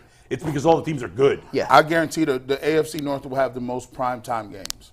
Well, because the without Chiefs. doubt. And Harbaugh's going to get all and plus there's good rivalries. I mean, there's really like teams don't like each other. It's good storylines. There's very good storylines, like in the AFC North, and you get Patrick Mahomes playing against the AFC North this year, right? Yep. Yeah. So there's another boatload of games that probably will be on. The Chiefs have brought primetime 11 times, essentially. They're going to play more primetime games than non-primetime. Yeah, I mean, that's true. I can't wait for them to fall off, but you can't pray for that. They're not going to fall off until Patrick Mahomes gets hurt or retires. So that's about it. It's depressing. Their team was not good last year. It was not good last year. They were not good. Stop it with this not good. They weren't that good last year. Bro, we had them. Top to bottom, the roster was not great. They had them between the crosshairs, bull. They was not playing good football. I mean, I don't even know what to say to Mike right now. To say they're not good? Well, I mean, I'm being a little facetious, but like you're way out of pocket. That is not a championship roster. That's an absurd comment. But they were not a championship roster. Yes, they were. They weren't. They just didn't have great receivers. Where else were they terrible? Okay, you want to go through this? Yeah. Offensive line wasn't great. Yeah, offensive line was okay. First of all, not everything has to be great. Their tackles were average. Tackles were average. Their offensive line was perfectly fine. You don't have to be great. Okay, so their receivers quarterback's not good. The best in the league. Well, yeah, that's what I'm saying, because they have Mahomes. He elevated was really everything good else. Across the board. I didn't say it was bad defense. I said top to bottom as a roster. It's not a great roster. It is a great roster. What are you talking about? It's not. It was one. They have one elite guy who's so much better than everyone else. That's not Even true. Kelsey was not the same player he was 2 years ago. Travis Kelce is still elite. Stop saying He's very that. good, but he's not. He's not like his peak Travis Kelce. Which was it? Didn't he lead the league in receiving yards for tight ends? Yeah, but that's like, what, 972 or whatever it was. What are you talking about? He had his worst season in like 4 years last year. He's still elite. You're crazy. Do you think that was a championship caliber roster? If you put any other quarterback in the Chiefs, they win a Super Bowl last year? No. So it's not a Super Bowl roster. roster. That's a ridiculous comment. Well, take Mahomes off that roster. Put any other quarterback in football in there. Well, I take that. Josh Allen wins the Super Bowl with that roster. First of all. Does Brock Purdy win the Super Bowl with that roster? Probably not. But Brock Purdy didn't win the Super Bowl with his roster, which is better. That's my point. But to say that's my point. Mahomes elevated everyone else to get to that level. Where was, outside of maybe wide receiver, what position group was not good for them? What do you think? Pacheco's a top 10 running back? So the middle pack and running back, bottom of the pack and receivers. That's not a weak spot. Pacheco is a good player. I'm not saying they suck. I'm not saying they. You're talking about them like their roster sucked. That's I'm saying it's not a championship level roster. Of course it is. For the Chiefs, this wasn't one of their. They didn't play as well last year. To say they weren't good is stupid. I never said they sucked. You said they weren't good. They weren't. I said it's not a championship level roster. Of course it is. They won because of Patrick Mahomes. No, but so what? He's part of the roster. What are you talking about? And they had one of the best defenses in the league. Yes or no? One of the best defenses. Okay, yes. Their defense was championship level. Was it not? Was their defense? Their defense was championship level. The only thing that wasn't championship level was their wide receiver core. That's it. Take out quarterback, which obviously is the most important position. Take out quarterback. What are you talking about? Take out quarterback. Where does the other 52-player Chiefs roster rank among the top? I don't know. Somewhere between 5 and 8. I think what he's saying is, if you look at their roster, this wasn't the most talented Chiefs roster that they had during their run. I would say it was the most talented defensive roster that they've had. Yes. Travis Kelce, which is important, its whole half of the game. Yeah, Travis Kelce is still, even though he was not as good in the past, by the end of the year he was back to his elite form, and in the playoffs he was elite. And you'd still take Travis. And last year I said that at one point I might be moving towards Njoku over Kelce. That was dumb. I was an idiot for saying that. Travis Kelce was still the best tight end in football last year. Yes. And Pacheco is a really good back. Think about how unstoppable they were with Tyreek Hill.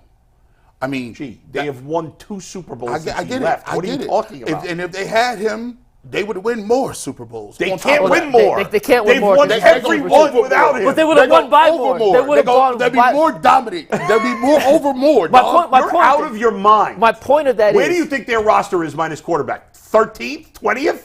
Are you crazy? No, it's probably like 8, 9, 10. First of all, you said they were not good. I never said they were not good. If you think they have the 8th best roster I didn't say they were, and I said the best not a quarterback, how are they not good? I said not a championship roster. Did they have a championship defense? Yeah, they championship. Do they have a championship quarterback?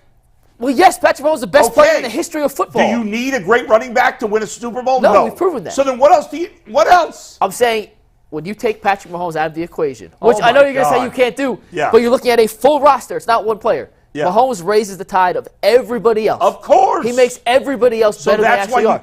So the roster itself may not be that good because Patrick Mahomes is because their defense was still excellent. Would you say acknowledging that? Would you say that LeBron James? What was the year they made the first NBA Finals? 07. 07. Yeah. Is that a championship roster, or did LeBron carry them single-handedly to the championship? But Patrick Mahomes didn't do that. Yes, he did. What are you talking about? Mahomes. Their defense was great. Well, we're not going to see eye to eye on this. You're out of your mind. You're admitting that their defense. How many teams have a better defense than the Chiefs? 3 or 4? Yeah, they're top 5-ish. The Ravens. The Browns? I saw the Browns get smoked by C.J. Stroud. How'd C.J. Stroud do against... he didn't play the Chiefs. Oh, that's right. He lost to the Ravens. Yeah, so get your facts straight. Come on. The Chiefs didn't win the Super Bowl just because of Patrick Mahomes. I didn't say it was just Their because of defense him. played excellent. You're way out of line here. You're way out of line. Mahomes is the reason they've won back-to-back Super Bowls. Yeah, I think you oversell Mahomes is the number one reason. Their defense was good. It wasn't historically all-time elite. Who said it was historically all-time elite? You're making it seem... No, I'm not. We can yell at this for 45 minutes if we want. Listen, you're wrong. No. They have... And put in a poll. Did the Chiefs have a Super Bowl roster this year? Of course they did. They won the Super Bowl. A championship-level roster. Okay, but are they a Super Bowl roster every year just with Patrick Mahomes? Yes. By default? Yes. Well, no. Yeah. No. But they were last year. I think so. If you win a Super Bowl, then you're a championship roster. If you got Andy Reid and Patrick Mahomes by default, you're a Super Bowl caliber. Everybody has 1 point left. If the to make rest and of then the we're team going would Cavs. suck, you said they weren't good. Then you said they were the 8th best roster besides quarterbacks. I never said that. I said it wasn't championship level. I never said they weren't No. good. First, you go play the tape. You said they were not good Did I last say they year. weren't good? The first. That's why I got worked up, because the first thing you said was they were not good, which was absurd. It was a solid roster with an elite quarterback head coach combo It's a that good led roster them to a Super Bowl. It's a good roster with an elite coaching quarterback. Semantics, my man. You said they were not good. I didn't say they're not good. You said that. If I said they were not good, that was maybe a little exaggeration. But it was not a championship caliber roster outside of Patrick Mahomes. I stand by that. And you have not given me a position besides wide receiver where they're not championship caliber. I don't think their running game was terrific. Their running game was. Their what offensive, are you talking about? They were the most penalized offensive tackle tandem in the entire NFL. Okay. Their defense was good, not great. It was very good, not great. How many defenses are better, you think? Cleveland's defense was better. Baltimore's defense was better. Yes. Okay. During the regular season, it was better. We saw one game in the playoffs. And they got smoked. They also gave up 14 points via pick sixes. You're out of your mind. You're wrong here. No, you're 100% wrong. I don't care what any poll says. Right, let's get. What does the poll say? Lost your mind. Go ahead. So we're going to move on to basketball here. We got some Donovan Mitchell updates about his nose, but before we do that, I want to say goodbye to Busted Brackets because FanDuel lets you bet on every single game of the tournament. Whether you're betting on a big upset or a 1 seed, it's time to go dancing with America's #1 sportsbook. Right now, new customers get $200 in bonus bets if your first $5 bet wins. That's $200 in point spreads, money lines. You can even pick who's going to win it all. All you guys have to do is visit FanDuel.com/UCSS and bet on college hoops until they cut down the nets. I'm texting Darren Smith. He's going to let you have it. Last thing, if you take Mahomes off the roster, what's their record? If you take a good quarterback off any roster, their record's going to... Okay. What's their record? Who's the quarterback? Flacco. Yeah, with Flacco. What's their record with Flacco? I mean, I don't even know how to come up with a record. Look at that. Are they going 12-5 with Joe Flacco? Got you. Yeah, done. No. Boom. Is any team Case over. Is any team going 12? Done. Would the Browns have gone 12-5 with Joe Flacco playing the whole year? Well, he played 5 games. He won 4-1, so times that by 3. That's at least 12. So you think if Joe Flacco was the quarterback the whole season last year, they would have won 12-5? No, I'm just being a pain in the ass now. Yeah, exactly. Go ahead. All right, guys. Sorry, Earl and I are laughing at you guys back here. Oh, man. But we got a status update on Donovan Mitchell. He's going to be out for a week. And Steve, you can take tag board full. I want to read this to you guys really quick. Yes, he is. He broke his nose. He's out for a week. Yeah, but that has nothing to do with the knee. This has nothing to do with the knee, so we still don't have the the shit about his broken nose. He had a procedure. He did, yeah. We got to talk about who cares? It's his knee that we care about. We got to talk about the nasals. Well, he could be a... So you know how there was masked Kyrie right now. and masked LeBron? You can't hang up on me this time, man. You're going to see masked Mitchell. The reality of the situation is the Cavs have 14 games left in the regular season. In my opinion, Donovan needs 3 regular season games. Not 2. No, 3. He needs 3 full games. 1 just to get back into the flow, get his cardio back. 2 to actually play to be ready for the postseason. If he wants to sit the next 11 games, I'm totally fine. That brings you up until April 10th would be that 3 games to play. And we're at what? What's today? The 20th? The 20th. It's It's tough. Man, I do think you need some sort They're of in trouble, though. I mean, it's not a good situation to be in. No, Yeah. they're in big trouble right now. They might be in long-term trouble too.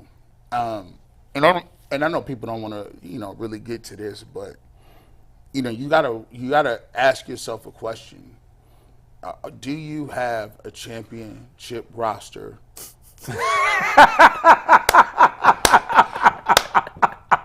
I'm hanging up my headphones today. I'll see y'all in overtime. He said that me and Bo was right at each Yeah, other. yeah. Do they have Patrick Mahomes? That was like a Jay and me fight just now. Go ahead. Sorry, G. I was just like, yo, that's kind of funny. You don't even realize what you said. Yeah, I did. Like, you it was did. like Okay. it was like yeah. So I was just like yeah. I was trying not to kill Anthony, but I was like, dang, I just said that. They might go back at it again. Like I don't like for the Cavs. It's like you get to watch them, and the more you watch them, the more you ask yourself, if everybody is healthy, all things being equal, there's still 4 teams that I don't think there's 4 teams ahead of them by far that are just it. Boston is better. The Sixers are better. Milwaukee is better. And New York, I think, at full power is better. And they might not be more talented than the Cavs, but mentally and physically, they're just better. So my thing is, all right, if I don't think I got a championship roster or I don't have the championship makeup to win it all, I'm like, listen, you might as well sit him until he come back. You should ration him and give yourself the best puncher's chance to do something in the playoffs. One thing I will be watching, though, is this. I'm going to be watching, this thing. I think this is it's a rough year for Darius Garland, man. It's a rough one, man. Like, what I'm saying, the other night, he has these games where, he getting buckets. He has some games where he gets 12, 13 points. And we talk about what people is worth all the time. I mean, this guy makes more than Donovan Mitchell. This guy is really max player. He is a max dude. And when you don't have your other best player in, when Jordan ain't in, Pippen got to kill. Like, you see what Tyrese Maxey is doing? When Embiid went out, Tyrese Maxey said, "Oh, Harden's gone too? Let me show you how to do this. Here's how we're going to work this. I'm going to get 30 a game." And so you have to be consistently 30 a game. I want to see what Garland does. I want to see what some of the other roster pieces do in his absence in the last 14 games, because it'll give you ammunition to say one way or another, because that would mean I haven't seen any growth from that core unit. No growth. They got bounced by the Hawks to get in, didn't even make the play-in. They lost the play-in the next 2 games, and didn't get any money. So now, going down the backstretch, last year they kind of faltered. Now this year it's the same collapse. I want to see something different. I'm trying to get Anthony to play this clip. Did you check the language on it or no? Quick. Let me listen to Have it. you guys, this conversation reminded me, have you seen this clip of this Miami Heat fan sitting in his car? Yes. Talking about the Celtics? You can't play that. Oh, that is very, very explicit. Oh, it's that? Yeah. Yeah. What's the gist of it? Dude, you got to watch this video, man. It's the guy, the guy top with 5 the most beard. punchable people Yeah, okay. ever. I know exactly what you're talking about. Yeah. This guy is like a Miami Heat fan talking about why Boston sucks and Miami's great. Okay. And you just can't help to want to punch him in the face when you watch this video. It's very explicit. Yeah, we can't. Yeah, you're that. right. Yeah. Sorry, Anthony. I said and don't, No, you're don't good. play it. I turned it on. First 2 words. I was like, nope, we're not playing Yeah. that. Unfortunately, it's a funny video. If you I wanna put forgot that it was. If you want to put it in the chat so people can watch it themselves, do Yeah, it, I got but you guys. we What's definitely the can't gist play. of it? Like, He essentially is calling out Boston for being soft, fake tough guys, and Miami's gonna repeat what they did last year to them in much more vulgar terminology. But he attacked the city too, and, Yeah. which is funny because Miami is like the soft. You think of, like it's a worst. soft sports town. Their team is tough. Their basketball team. Yeah. But you think of Miami as like the weakest. I think of Miami as like all the Florida markets as the softest sports towns in America. hey man, all y'all had is Razor Ramon. That's it. He's the biggest tough guy you've ever He's from had. Miami. Yeah. In terms of Mitchell, though, Yeah. other guys have stepped up in different spurts for them when he's been out. Karis LeVert's had 2 great back-to-back games. He scored 20-plus points in back-to-back games. He hadn't scored 20 points in 25 before that. He's coming on strong. We saw Marcus Morris in his debut, 4 threes. Probably not replicable on a game-to-game basis, but it's a chance for JB to figure out is this a dude who we're going to keep around longer than 10 days or not? Oh, no. Same with Tristan Thompson. And I think he stays till Mobley's gone, but if he shoots 40... Mobley's back. Mobley's back, sorry. Yeah. If he shoots 40% from three and brings the toughness, the defense, and I said this on the podcast yesterday, the FU mentality that he just brings by his pure nature of a human. He has to get somebody's minutes, McNugget. Well, he's not getting Mobley's minutes, and that's the minutes he's been taking. Well, who else means minutes he can get? I know you hate Dean Wade, but he ain't taking Dean Wade's minutes. Why? Because he doesn't defend like Dean Wade. But he's a goon, though. But he doesn't. He's a goon. He can't defend perimeter one guy. game. We got to see him play. But we need him to go upside somebody's forehead in the playoffs. Well, what I said, they are going to need to do that. Well, him and Tristan, you do have two guys who, in theory, are there now. Maybe that's the nurturing babysitters that Mobley and Allen need to kind of learn that mentality. Yes, but don't you think if you date a Kardashian, you're automatically a fake tough guy and not a real tough guy? Is Tristan a real tough guy or a fake tough guy? I don't know, man. He got a. I was gonna say something, but that was wild. I know what you were gonna say, man. That's wild. That's wild. I think I knew what you were gonna say. Everybody go listen to Chris Rock talk about the Kardashians. It's one of the funniest bits ever. I think he's that. I think he's a real tough guy, though. At least in a basketball sense. Yeah, I do. I mean, Morris is about that outside of basketball too. Yeah, I'm not sure Tristan has the out of bounds tough guy that the Morris brother has. But he on the court. He's a tough guy. Like they bring back Timofey Mozgov. He is in Russia right now. He's in I feel like he went right back to like wherever he was before. Like he is really like Russian army. Yeah, he might be on the front lines. Like he's doing this. Trying to poison political opposers. That's crazy. I didn't say that. Yeah, I do not associate that with us. That's crazy. There's a big Russian audience. Well, Putin killed the guy who was like the most vocal person against him. He like poisoned the guy. And we got people who endorse him here. Never mind. See, this is what I'm talking about. Don't take us down that road. And this is why we can't never have nothing nice. All right. I like. Listen, they got him obviously for a reason.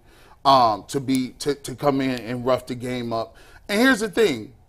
I think the roster is not a championship roster. I think they could go pretty far. But I think if they play... You think they can go pretty far with Donovan Mitchell in the situation he is? If they played a certain type of way and they were able to muddy the game up. Without Donovan Mitchell or with like a 90% with Mitchell? They need Mitchell. Without Mitchell, with Mitchell and playing, muddying the game up a little bit and playing really, really, really strong, good defense, I think they can do something.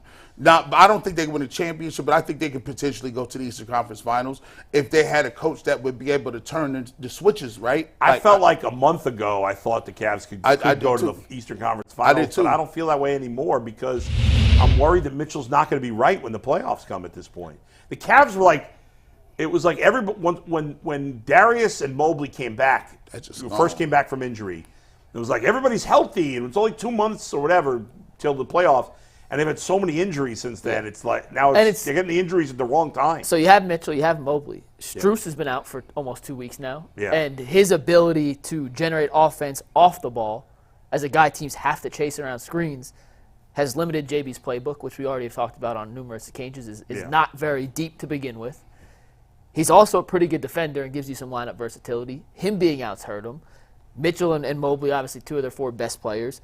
Dean Wade's been out 5 of the last 6 games. He had personal reasons. Now he's missed 2 games with the knee injury. Like, they're scrapping the scrap heap to just find guys to fill a roster right now. And tonight, against Miami, not only are the Cavs dealing with injuries, Miami's injury report's crazy too. Hero's out. Duncan Robinson's out. Josh Richardson's out.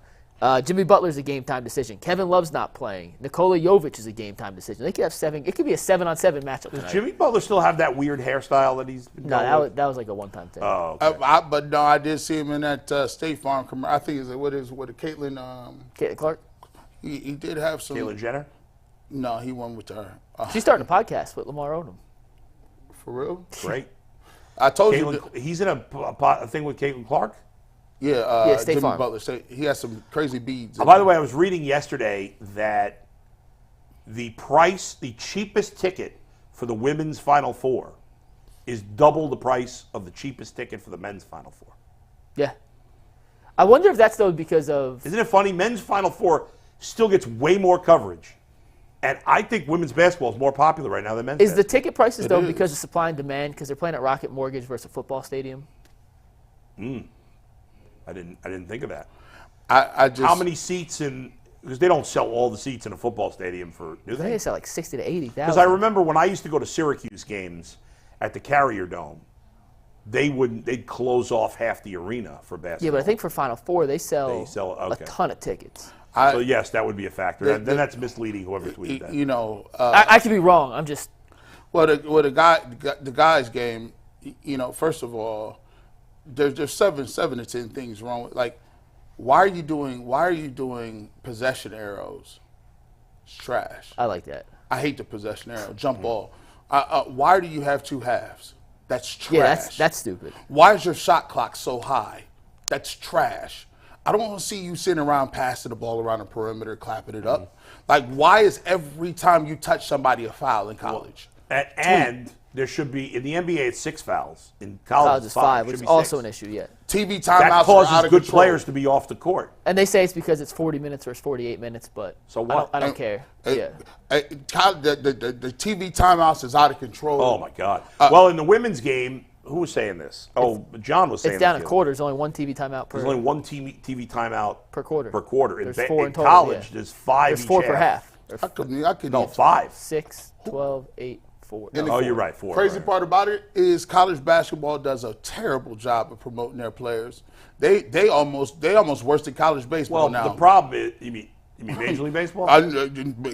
Major League Baseball and college baseball. But The players leave. The good players only play 1 year. So Hey, listen, we knew who all the one and dones was back in the day. back in the day, when? What do you mean? I knew who the unibrow was. I knew who Carl Anthony Towns was. Yeah, I knew all who right. Kevin Durant was. I knew who Carmelo Anthony was. Did you- do you know who Cooper Flag is? Carmelo Anthony, Carmelo Anthony wasn't one and done. Yeah, he Yeah, he was. was. He played 1 year at Syracuse and won it. Won a I championship. knew who all them people is. I was out of pocket on These that guys just He's beat. been off all day. I knew who Greg Oden was. Did you not know who Greg Oden Yes. was? But there were more guys staying in those days. And Yeah. certainly when I was a kid, there were guys played 3 years. I know who Cooper Flag is.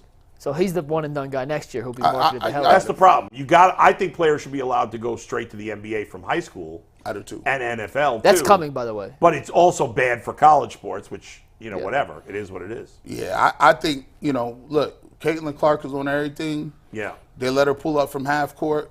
She got the Steph Curry playbook. When you watch college basketball, these coaches be like, they got the vice grip on them, bro. They play the worst style basketball. Like the Virginia. Which Which I wanted to talk about if we had time, but we're not going to have time. We can do it for overtime. meet but Virginia. These dudes scored 47 whole points and was 42.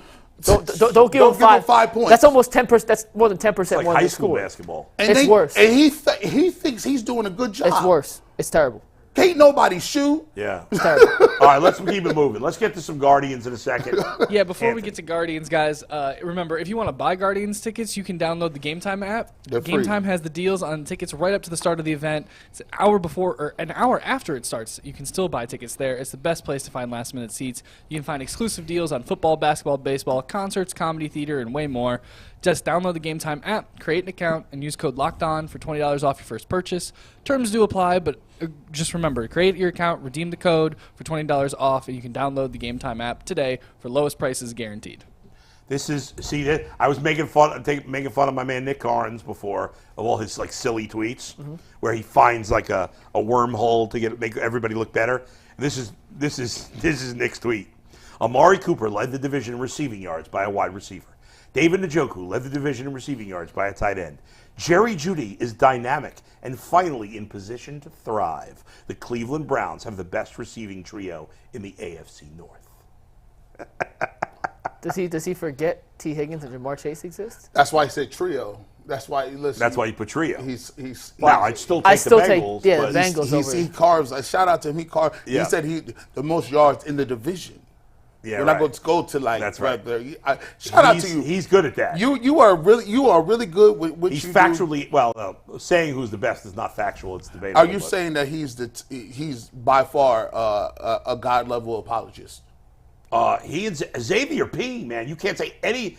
Xavier P. and I are really cool, but if you say anything bad about the Browns, you're a hater with Xavier. He's going to tweet at you right now. Yes, he is. And I love him. He knows I love him. And I'm sorry. But you say anything bad about the Browns, and you're a hater. He doesn't really do that to me because he knows that I keep it real. I'm going to apologize. Yeah. You know, and my mom always tells me, no one's a god. Stop saying that. No one's God. No, so I'll apologize. I'll say he's an omega level apologist, which is high level right there. Like high level apologist. But like high level, he got a mob too. He got a beehive. That's right. All right, let's get to the Guardians now, guys. There's no apologizing. There's no apologizing for the Guardians or apologizing either. The Guardians did what they do, which is take two young players that. First of all, there's not a lot of excitement about the Guardians right now. We're talking about them minimally because they did nothing in the offseason to get us to talk about them more. If they had made a sexy free agent signing, there would have probably been a day we spent a half hour on it or more.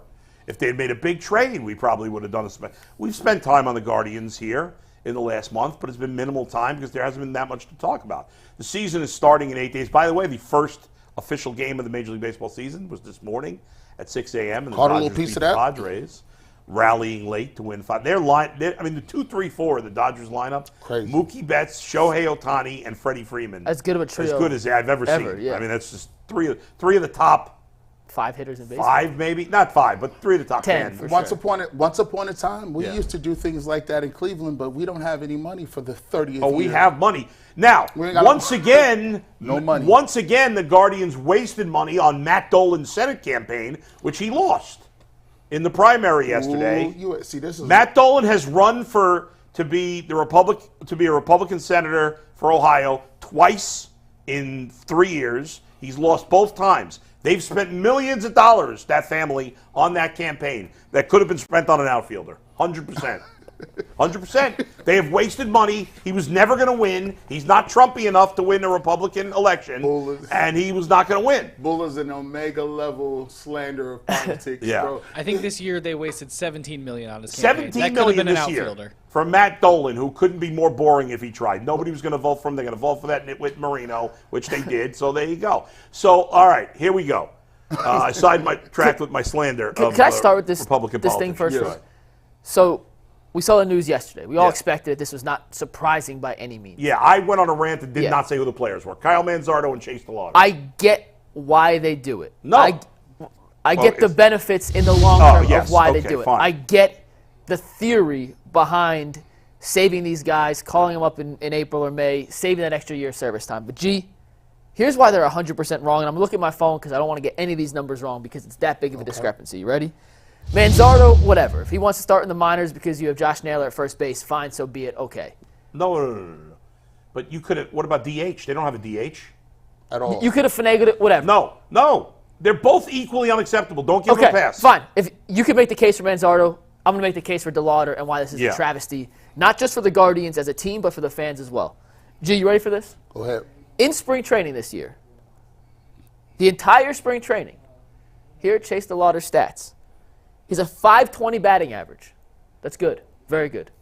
4 homers, 10 RBIs, a 1.640 OPS. When he was a high school hitter, mashed. In college, as a freshman, 382 batting average. As a sophomore, 386. As a junior, 436, 8 home runs. He was on track to be the #1 overall pick in the draft before he got injured. That's why he fell to the Guardians. In the minors, right? Step up in competition. He hit 355 in 214 at-bats last season. 355 in 214 minor league at-bats in the Guardians minor league system. Yeah. He mashed there. Gets a chance to go against spring training professional pitching. Now, those guys won't all be major league pitchers. Granted, he hit 520 with 4 home runs to lead the team. His 10 RBIs also led the team. They're going to send him down to give Estevan Florial the chance in center field. You want to know what Estevan Florial's numbers are against the same spring training competition that Chase DeLauter hit 520 against? 105. He's batting 171 this spring in 41 at-bats, 0 home runs, 1 RBI. His 41 at-bats, the second most on the team. They have given Florial as many opportunities as anybody. Did they see? Well, did they see? now I'll say this. So let me conclude. Yeah. Chase DeLauter should be your starting center fielder on opening day for the Guardians. I don't want to hear any reason why he's not, and if the Guardians wanted to extend him today, DeLauter, I'd be all for it. Now, it's actually more egregious that they're not calling up Manzardo because Manzardo has played at the high. Like, in fairness, his spring training numbers, you got to take spring training numbers with a grain of salt. They don't really mean that much. But he's hit everywhere he's been. He has. He looks like he's ready to hit the majors. Now, to be fair to the Guardians on DeLauter, he's only played 6 games above A ball. Don't care. He didn't even play at Double A. It's very rare for a guy to go from A ball to the majors and have success. That almost never happens. So I wasn't expecting DeLauter to be on. Like, going into spring training, I knew they were going to send down Manzardo, but there was a good argument. The only real argument for DeLauter is he killed it in the minors and he had a good spring training. I can kind of understand why they're sending him down. I know people are frustrated. And in the end, because they have such crappy options, I would have kept him up. But I understand that from beyond. They're not just, with him, I buy that it's not just about service time. Because, again, he played 6 games at Double A last year. So he has not played a lot in the minors. It's not like he's Bryce Harper. He's not an all-time prospect. They don't have anybody. You still don't want to rush a guy. Maybe He's going to melt? No. Well, some guys are negatively affected by failure at the major league level. I would have put him on the roster. The Manzardo one is worse because he is clearly ready to play at the major league level. I don't even know what his minor league numbers are, or his minor league, what his spring training numbers were, because I don't care. He is a major league ready player, and there's no excuse. The only reason they're putting Manzardo in the minors is because of service time. That's it. With DeLauter, there's a little more to it. The service time is... I'm gonna say something. Hey, listen. They both should be up. If I was a young stud, if they drafted me, I wouldn't go there. I'm just sorry. Well, you have no choice. Well, you do. You cannot sign. Not if you were a senior in college, you have no choice. I'm going back to college. I'm going Actually, you still have a choice, but guys don't usually do that. Because here's my thing. They are not interested in developing anybody and paying them. They do all these mental gymnastics. They do all this. Well, in fairness, Gene, most teams do it. It's not just Guardian specific, but they seem to do it more often. But at least not really. At least those other teams are spending money on regular players. If you're gonna play this game with the young guys, pay your veterans. They don't even do that. But what I'm saying is, there'd be 12 teams you wouldn't want to sign with. Well, that's fine. It's not just them. I'm 12 teams. I don't want to play for y'all. Because thinking about it, even if you play well, how crazy is this? I could be the best player in team history for the first 5-6 years of my deal, and they're never going to pay you. You know that. Well, but like you know that. He's using the Gavin Williams example, where you're not going to get a mega deal with Gavin Williams. Nobody gets paid. No player on any team gets paid their first 5 years. Hold on. But if you Gavin Williams and Bobby, right? Yeah. You know it's either me or you, right now. Well, they're not going to sign either of them. That's crazy. The fact that you even know they're not going to sign, that's crazy. They're not going to sign none of them. But they're not going to make less money between now and then because they're on the Guardians. But my thing is, like what does that do? I would go into the clubhouse. Well, a lot of times they've offered. I mean, they did sign Jose Ramirez. They did sign, and they wasted Jose's life. Well, but that's a different argument. I agree with you. He gave them that money back. He was $100 million underpaid. I said there was going to be no defense of the Guardians, and now I'm defending them. They're no different than 10 other teams. But that doesn't mean it's not unique what they're doing. But guys are, and if I was a pitcher, I would want to be drafted by the Guardians. Are the reason those other teams don't get killed for it? They do. Because they're killed here because we're not talking. No, because their payrolls is $200 million higher than ours. No. The Guardians don't have the lowest payroll in baseball. They did at one point last year. No, not the lowest. The A's were they always had one of the lowest. One of the lowest. Yeah. What can we get the payroll?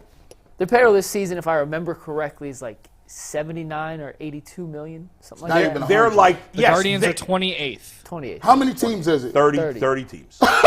They said it. The Pirates and the Athletics are the only two below. But but what I'm saying is the bottom 10 teams don't spend enough. Okay, so my thing is, if you're not going to spend, and you're gonna say we want to do we got to be frugal, we got to be right with the pieces we got, we got to get right with this.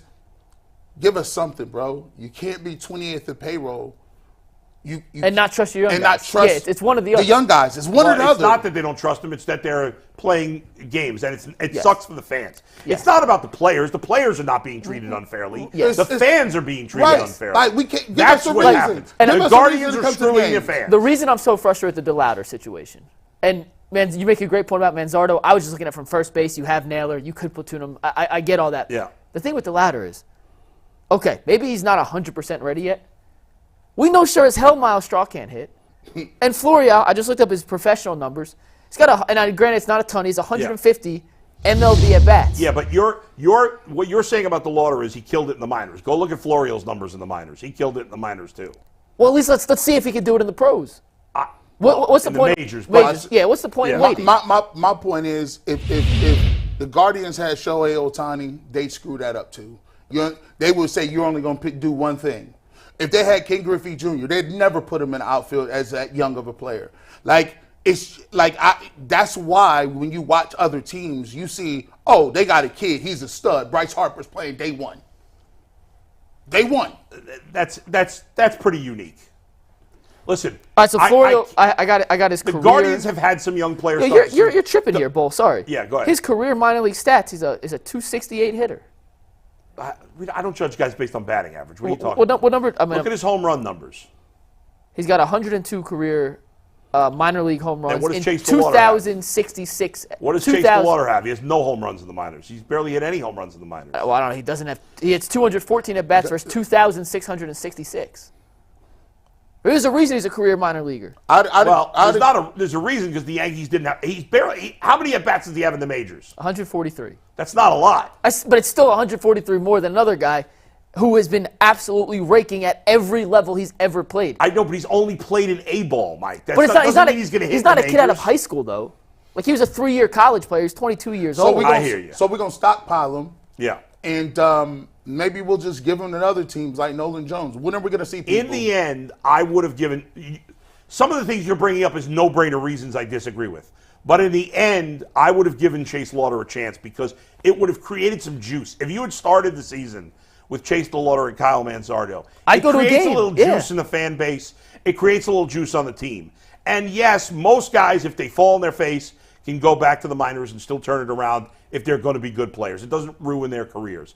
But in fairness to the Guardians, the Chase DeLauter thing, again, Bryce Harper didn't go from A-ball to the majors, and he's one of the greatest hitting prospects of all time. Every team would have done what the Guardians are doing. With Chase DeLauter, every team would have done. And once again, that's why I started with, I get it. Some teams would have started Manzardo in the majors. Which is why I started this whole thing with, Not all, I get it. But some. I'm just frustrated because the other two options you're telling me are blocking him from being there are Miles Straw and a guy in Florida who I just don't think is good. Exactly. Well, listen, the Cubs did it with Chris Bryant. They kept him in the minors, and they're a big market team that spends money. It's not uncommon, and I get why. Again, I get why they did it, and this was to be expected. But it's just frustrating as hell. What's frustrating is that if you were going to do this, then sign J.D. Martinez for a year. Yeah. Sign Adam Duvall for a year. Don't tell me you have no spots on your 40-man roster. I don't believe that. You have spots on the 40-man roster. You got to be smart about it. You can't. It's harder to sell us on sending Manzardo and DeLauter to the minors when your other options suck. I'm gonna tell you. Now you shouldn't force guys. I guess that's my big. You shouldn't force guys to the majors because of that. But still, it would have created some juice and excitement that doesn't exist. There's not a buzz for the Guardians. I'm gonna tell you this. I was listening on the way in. I was listening to the King Carmen. He said something that hit me at the end of the show. He said, "Look, we talked to Adam. We talked to Breer, Albert Breer. Yeah, he's a Boston guy. He said, Albert Breer's a baseball hater. So I don't. Well, here's his thing. I'll give him baseball? This. Yeah, I'll give him this. He always likes to take shots at baseball. He said they don't know who they got on their team in Boston. Okay. Now let me give you this. I saw the video that Albert Breer. Okay, that's not true. You got to give me a little context to this. So Albert Breer, because for whatever reason he loves taking shots at baseball. I love Albert; he's a good reporter. But for whatever, like you're a football writer. What do you wear? Yeah. He put a video of some clip on the Boston News where they randomly interviewed 4 people on the street They don't know who these. Who didn't know any of the Red Sox players? Well, what you think those people know who the Patriots players are now? The Patriots suck. I mean, if you saw the 4 people they interviewed, they don't know the Patriots either. That was a ridiculous. Albert is totally misleading with that, and he misled the entire Cleveland audience with that comment. But what I can say is, yeah, Boston is a baseball town. Boston it was hyperbole, yes. But one thing that you could take away from that is it matters who you put on the diamond. Of course it matters. And the Red Sox aren't that good. And the Guardians, we've been here for such a long time. You don't have Tito no more. Like, you got to understand that. Their calculus is we can operate as if we have Tito, who's a big shield from he deflects a lot of stuff. Yes. You go to the game because of Tito. He deflects masterfully at the end of games You feel like you get more out of him. Yes. Yeah. Now. And we don't know that. They're going to get the full brunt of it now. Yeah, no doubt. Now, the Guardians, I think, have a better chance to win their division than Boston does because Boston's in the best division in baseball and the Guardians are not in a good division. Think about it, Bull. But the name that kid, the team deserves to be ripped. They send guys down to the minors solely, in Manzardo's case, it's solely because of the service time. Could you clarify something for me real quick? Yeah. When can they be called up so it doesn't count as a full season for their... I think it's May. Is it May? No, it's late. It's late April. Well, it depends. They changed in the latest collective bargaining agreement. They kind of move it. There's not an exact. I don't know if there's an exact day anymore because it depends how many players that year become. Well, that's really with arbitration, not free agent. I think it's late. It's the last week of April. I don't remember the exact. So should we expect to see them There's two things by May? There's 2 things they mess with. One is this extra year of service time. That's late April or the first week of May. I can't remember what it is now. The second thing is when they're going to be eligible for arbitration because some guys are eligible for arbitration after their second full year. Some guys it's the third, depending on how much you played those first 2 years. If it counts so they the full manipulate season. With that too because once you go to arbitration, you make more money. Yeah. Your first couple of years in the majors, you're making essentially minimum salary. I still don't understand arbitration. I just don't get it. Like you just have to negotiate a deal. Like arbitration is awful. What is that? So what happens is, if you can't so once you're arbitration eligible but not yet eligible for free agency, you're what's called arbitration eligible. What happens is every year, unless you sign a long-term extension, every year you're arbitration eligible. You have to negotiate your contract for that year. Before you're arbitration eligible, the player has no say in their contract. The team pays you whatever they want, which in most cases is the minimum salary. That's crazy. That's the first 2 years, okay? Now, by the third year, or in some guys' cases the fourth year, depending on, at that point, there's a negotiation. So either 4 things can happen, or 3 things can happen. Either you negotiate a long-term deal, and then your contract's set for the next bunch of years. You can negotiate a deal just for that season, which with most guys arbitration eligible, that's what happens. You come to an agreement on what you're going to get paid that year. But for 10 to 25 guys a year, they actually go to an arbitration hearing. And what happens is the team gives you an amount of money that they think you're worth this year. And the player and his agent, they give an amount of money that they think they're worth. And they go in front of an arbitrator, and the arbitrator decides who wins. Who pays the arbitrator? I don't know.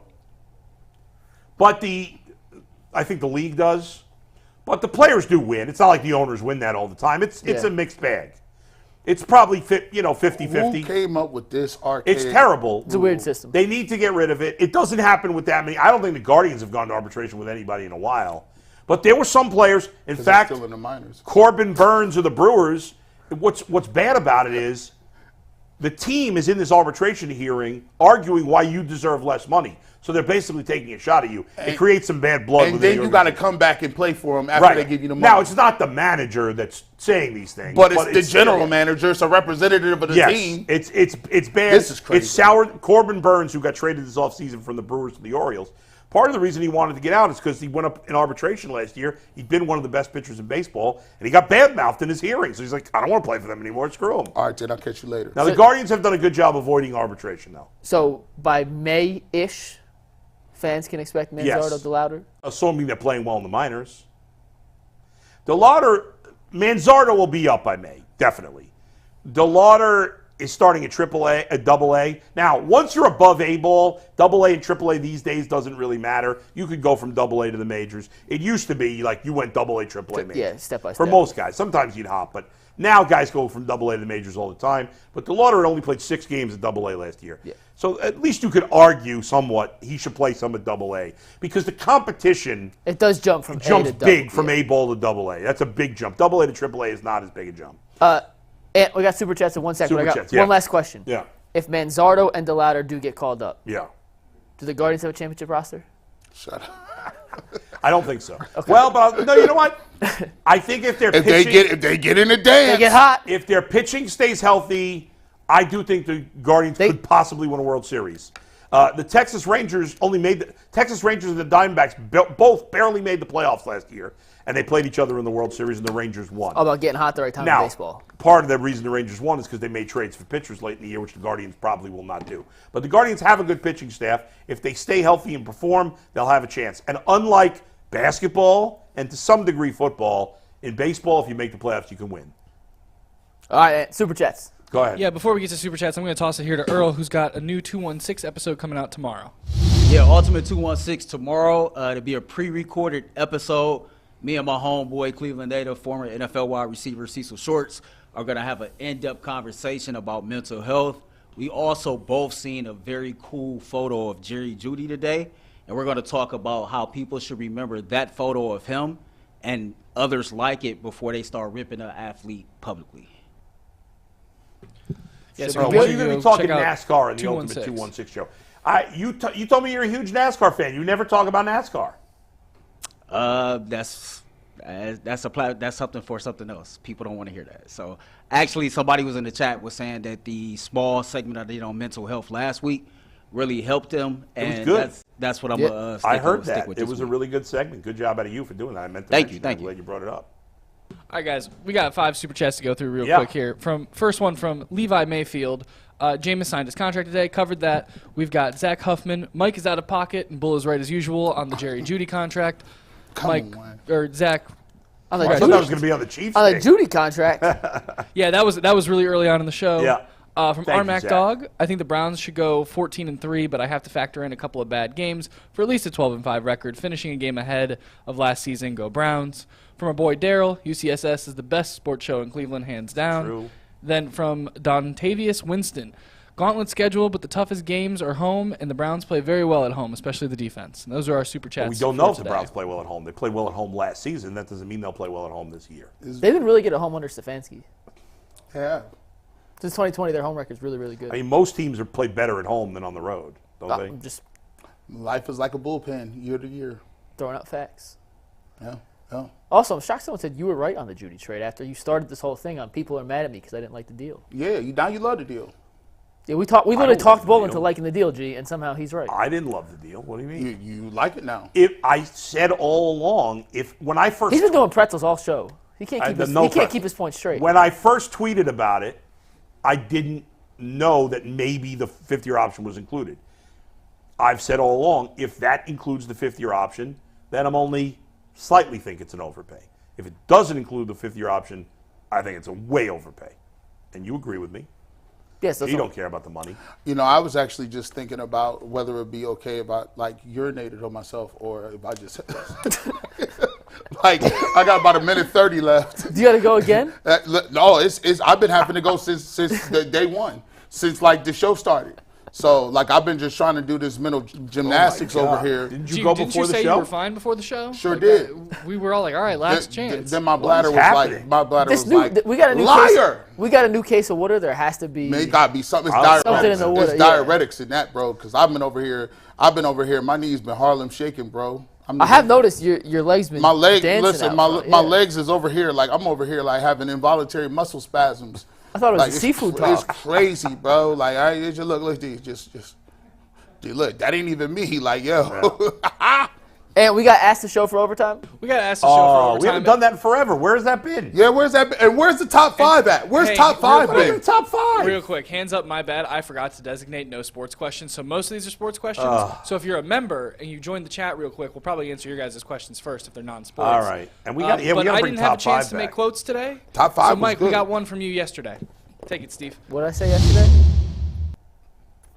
I've never seen a man gyrate like that. Oh, yeah. That was when Bull sneezed. Oh, my gosh. That's When, yesterday? Yeah. I don't even remember you That's saying that. bad, Yeah, you bro. sneezed, and I said I've never seen a man Was he gyrate in like front that. of you gyrating, or was you behind him gyrating? What's going on? He was, there was, That a, was there a was crazy sneeze, there was a buddy. piece of glass between us, G. Don't worry. Woo. That was crazy, Mike.